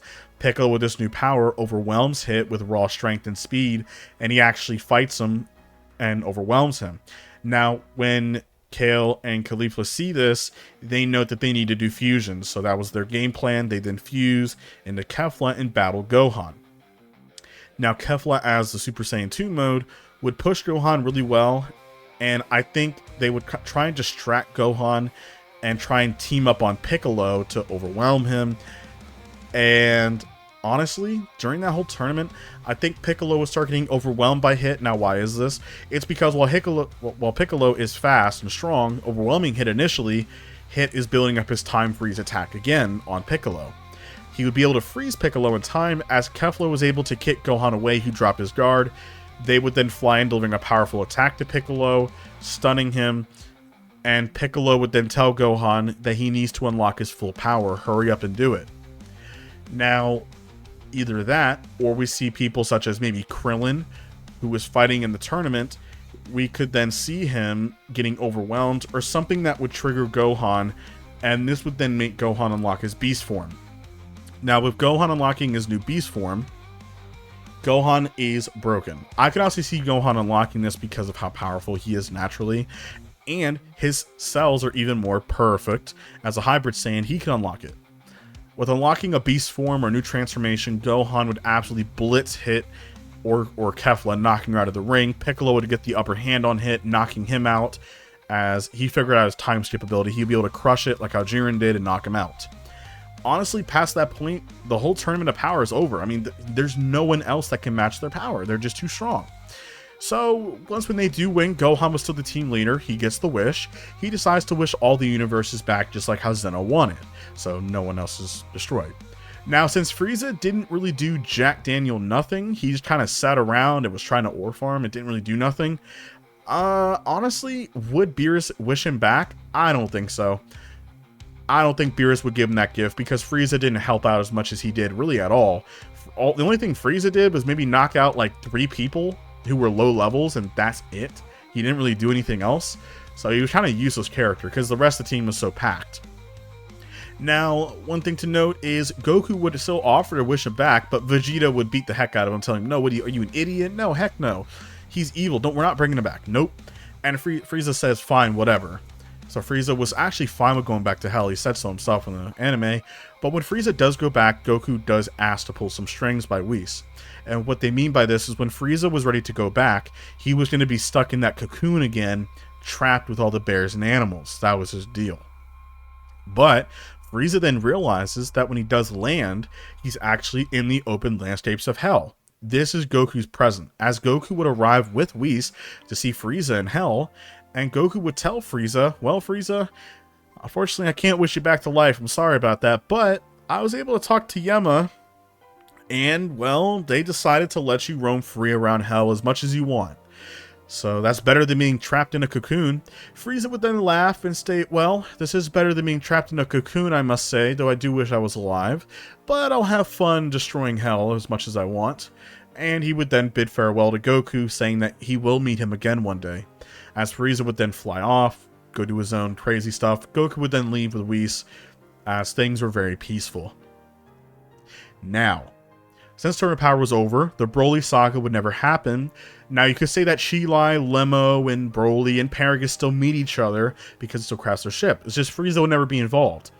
Now, honestly, I could see Broly having his own story arc with Cheelai and Lemo and his father, as Paragus is so hell-bent on finding and revenge and stuff like that, and he doesn't like Cheelai and Lemo because they're making Broly soft and they're, turning Broly. Cheelai and Lemo are a good influence on Broly, and they're making him kind of his own person. Broly's always been told what to be. He's just an animal, is how he's viewed himself, as that's how Paragus wanted him to be.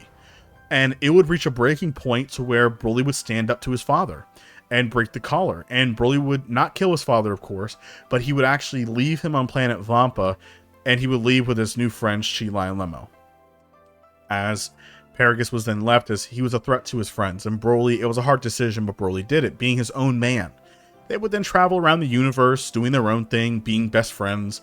You could even have Broly even looking at joining the Galactic Patrol, maybe, down the line. But he would learn how to control his power better, and yeah, that's pretty much it for Broly. Broly would just travel around the whole universe. Maybe they do land on Earth and meet the Z-Fighters, that'd be cool, and Goku meets Broly, but either way. Now, we're going to jump into a pretty interesting arc, because the Gas and Granola arc would not happen because Frieza's not around. The Dragon Ball's never being used. Now, as for the Dragon Ball superhero movie, you could say it still happens. If it does still happen and Cell Max is still created, then unfortunately for Cell and the Gammas, Gohan and Piccolo already have their full power forms, so they just carry the movie much faster and they're cooked, so there's nothing that they could do. But now we're going to jump into a pretty interesting arc. This is going to be a custom arc a little bit, as we're going to bring back a villain that a lot of you guys really enjoy, and we'll discuss him in just one second. Now, Frieza was in hell currently, doing his usual, as you know, killing things, torturing. Frieza kind of enjoyed it. It was pretty fun. Hell is so vast and open, so many dead evil people that he can be more evil to. He even found the Saiyans and is having fun torturing them too, which is pretty messed up. And he even found the likes of Cell and beat him up. Like, Frieza's just that guy. He's pretty much like the king of hell. He was traveling around. But Frieza kind of messes something up. Frieza doing all this damage and stuff like that is causing an imbalance. As Frieza was doing his normal thing, as up near the overworld, right in between Hell and the Otherworld, there was a young man who was cleaning the special machine. Now, this machine contained all of the evil energy that is within Hell. All of it. And the more evil that is being brought upon in Hell and damage, the more the machines fill up with power. Now, imagine Frieza just destroying everything. You guys get the picture. Well, this young man who was cleaning was listening to music, but he fails to realize that the machine was overloading. And it then breaks and falls on this child. This young man then begins to change. You guys know who this is. As Frieza would then be surprised to note on how the sky is changing. What are these strange beings in the air? They're huge. Frieza would then actually be able to fly up. He would be able to fly into the other world, but it seems like the other world is merged with Hell. What is happening? Frieza would then fly up to see the King Yama palace, as King Yama says, "Oh no, Frieza, out of everyone, Frieza's here?" Frieza would then laugh and say, "Oh, what a funny predicament. The great King Yama is now reduced to a jelly bean. What has happened here?" And King Yama says that there's a monster down there causing havoc. He's breaking all of the dimensions. And Frieza says, "Oh dear, but what is this monster doing? Where did it come from?" King Yama would explain that it's your fault. You're causing so much mayhem in Hell that something must have happened and we don't know. But you have to get us out of here. Now, of course, why would Frieza help? Frieza says, well, if the dimensions are destroyed and Overworld and Hell are brought together, then that means I can go to the other world, huh? Does that mean that I can go to the mortal realm again? And Frieza technically could, but he has to find a way to get there. So Frieza would then see this monstrosity as he then lands down. Now, mind you, the Z Fighters would see what's happening as all these dead villains are coming back to life. And Goku would then dip out with his friends as remember, Piccolo, if he's Okami, he can teleport. Or you can have Goku be traveling with Whis or somebody, training on Beerus' world. When they do arrive in the other world, Goku would then see King Yama. King Yama, what's going on? And King Yama explains, and he explains it's actually kind of Frieza's fault, but he's down there right now. Now, as for Frieza, cut back a couple minutes ago, Frieza would then see this ginormous monster. It was weird. It was childish, and it was pudgy. It was weird. It kept on saying its name, Janemba, Janemba, Janemba. And Frieza was quite confused on this creature. He doesn't really understand. But this Janemba being was so dangerous, and you'll see why in a moment why he's really dangerous, as he's so powerful that he's tearing dimensions through the other universes. So when Frieza begins fighting this monster, he's in his final form, and he overwhelms Janemba initially. As Frieza's getting annoyed by this creature, as it's kind of pissing him off, Frieza would then power up to his full power in his final form and nearly kill the creature, but the creature then begins to molt and form strange. As something then happens, as Beerus and Whis even notices, said, "Whis, something's happening." This creature, Janemba, what it is doing is it's tearing through in between dimensions to other universes and their versions of Hell and absorbing the power too. It is absorbing power from all the 11 other universes into itself. Now, this is possible because it can tear through dimensions between universes and do this. And we know that each universe has its own version of Heaven and Hell, as it's absorbing all the negative energy. Frieza would then be surprised to see this thing change. It was different. As Janemba was born, the true form of Janemba. And Frieza would then look at it and state, "I don't like the feel of this." Janemba would then rush forward and deliver a powerful kick to Frieza and absolutely slap the dog life out of Frieza. Frieza's getting overwhelmed. Frieza would then transform into his golden Frieza, and he was able to hold his own a teeny bit, but Janemba's toying with Frieza.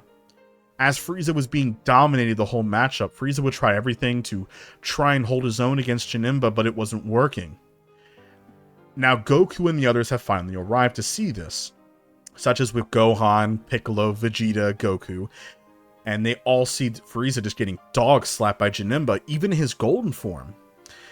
And Frieza would then land hard as Janemba would then begin laughing over him, as he's just irradiating pure power. Beerus is very concerned because this being is more powerful than all the other destroyers. He's too dangerous. If this power gets out of this universe, he can become a god killer of some kind, or even worse. And Beerus would even decide to intervene himself, initially. But he says only if the mortals fail.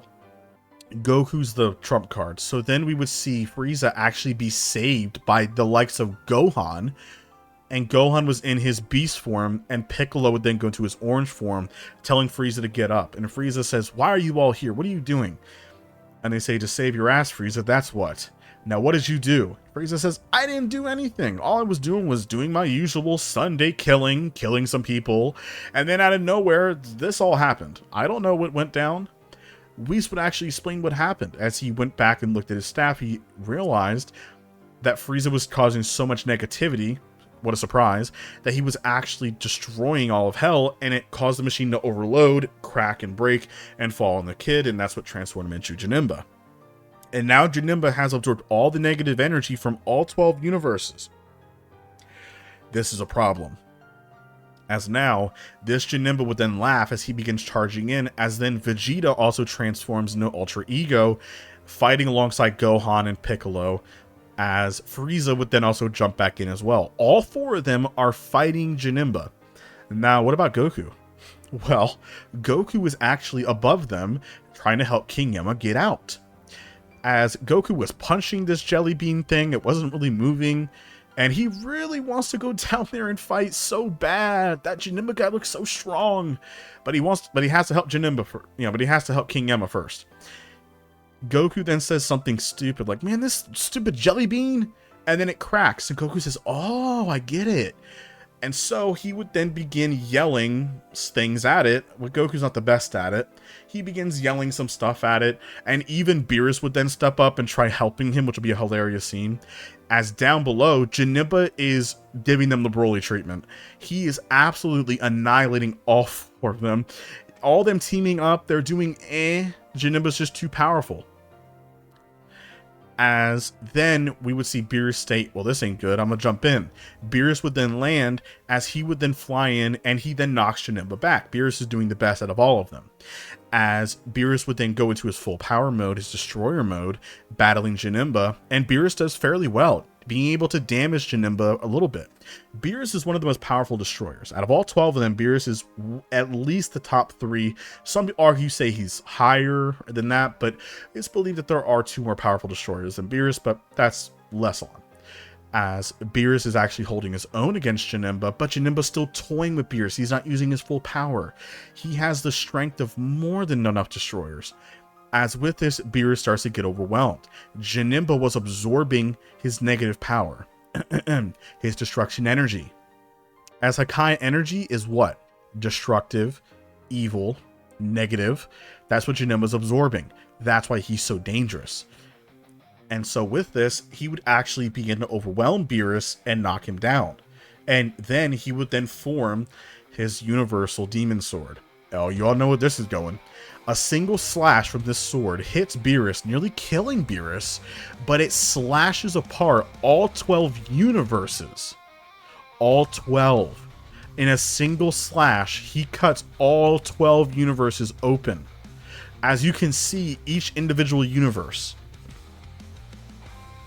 As then Goku would finally land, as they were able to break King Yama out, he would then challenge Janemba, as Goku would then go into a Super Saiyan Blue mode, going all out.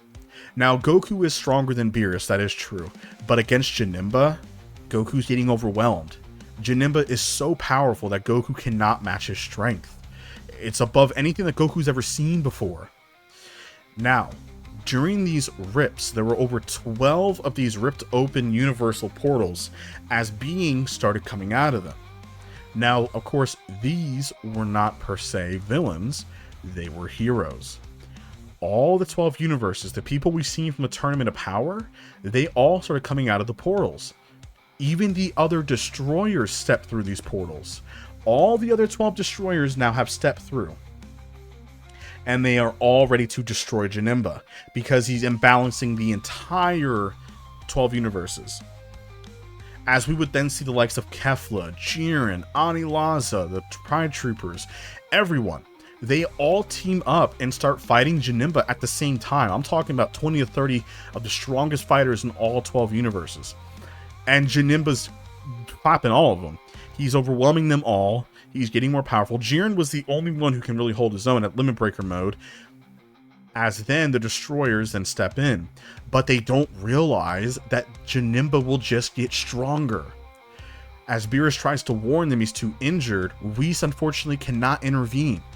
Unfortunately, Whis is not even there.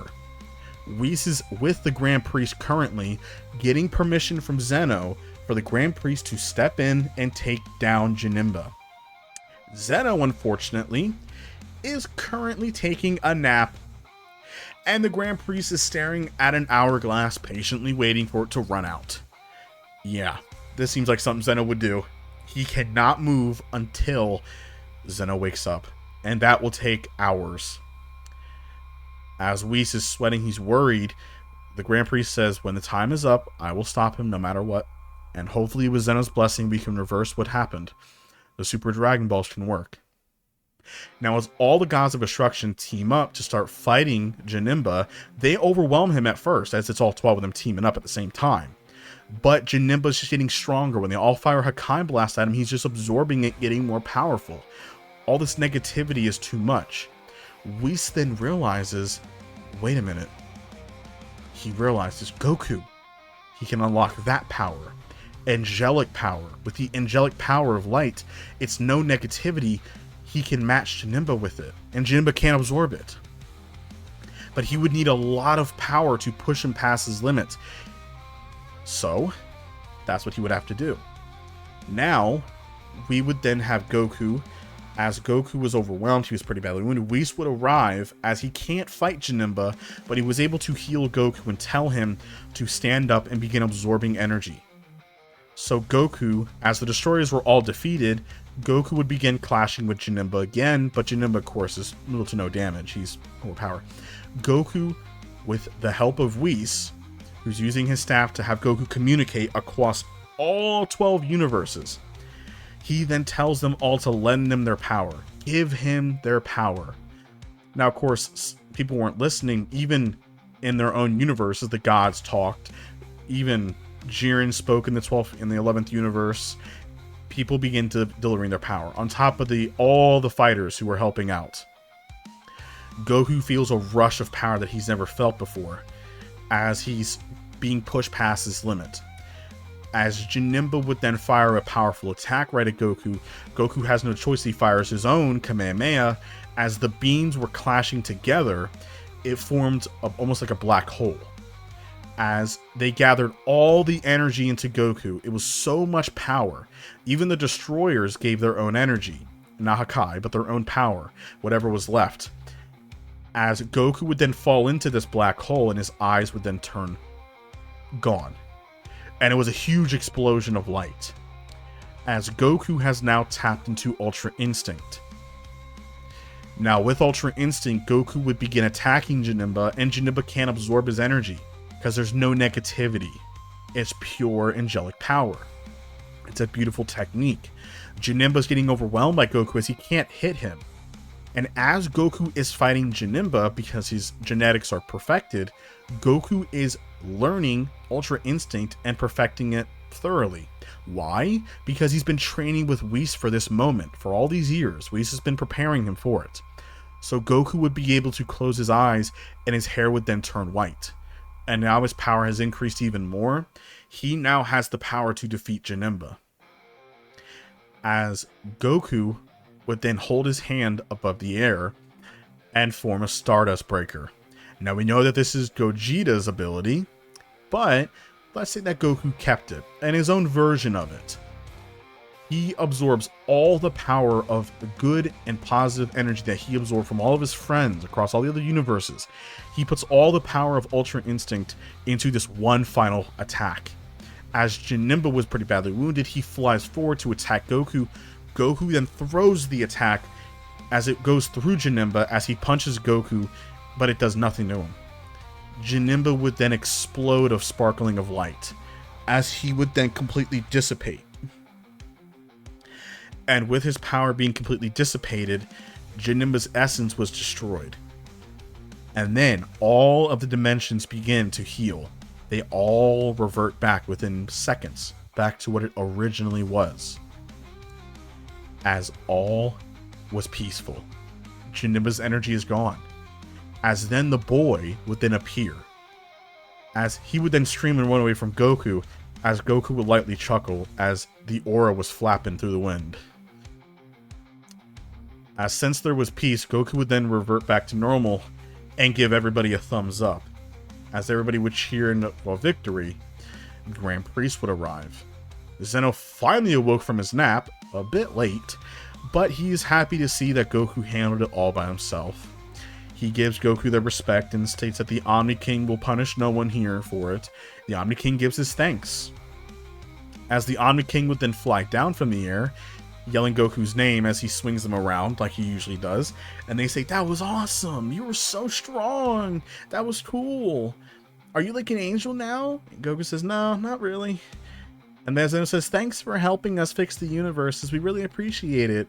And then they say, "Don't worry, we'll fix the rest though. It's just hell's a bit messed up, but that's okay, we can fix it." And so their angels and destroyers would then all say their farewells, as they would then leave back to their own universes.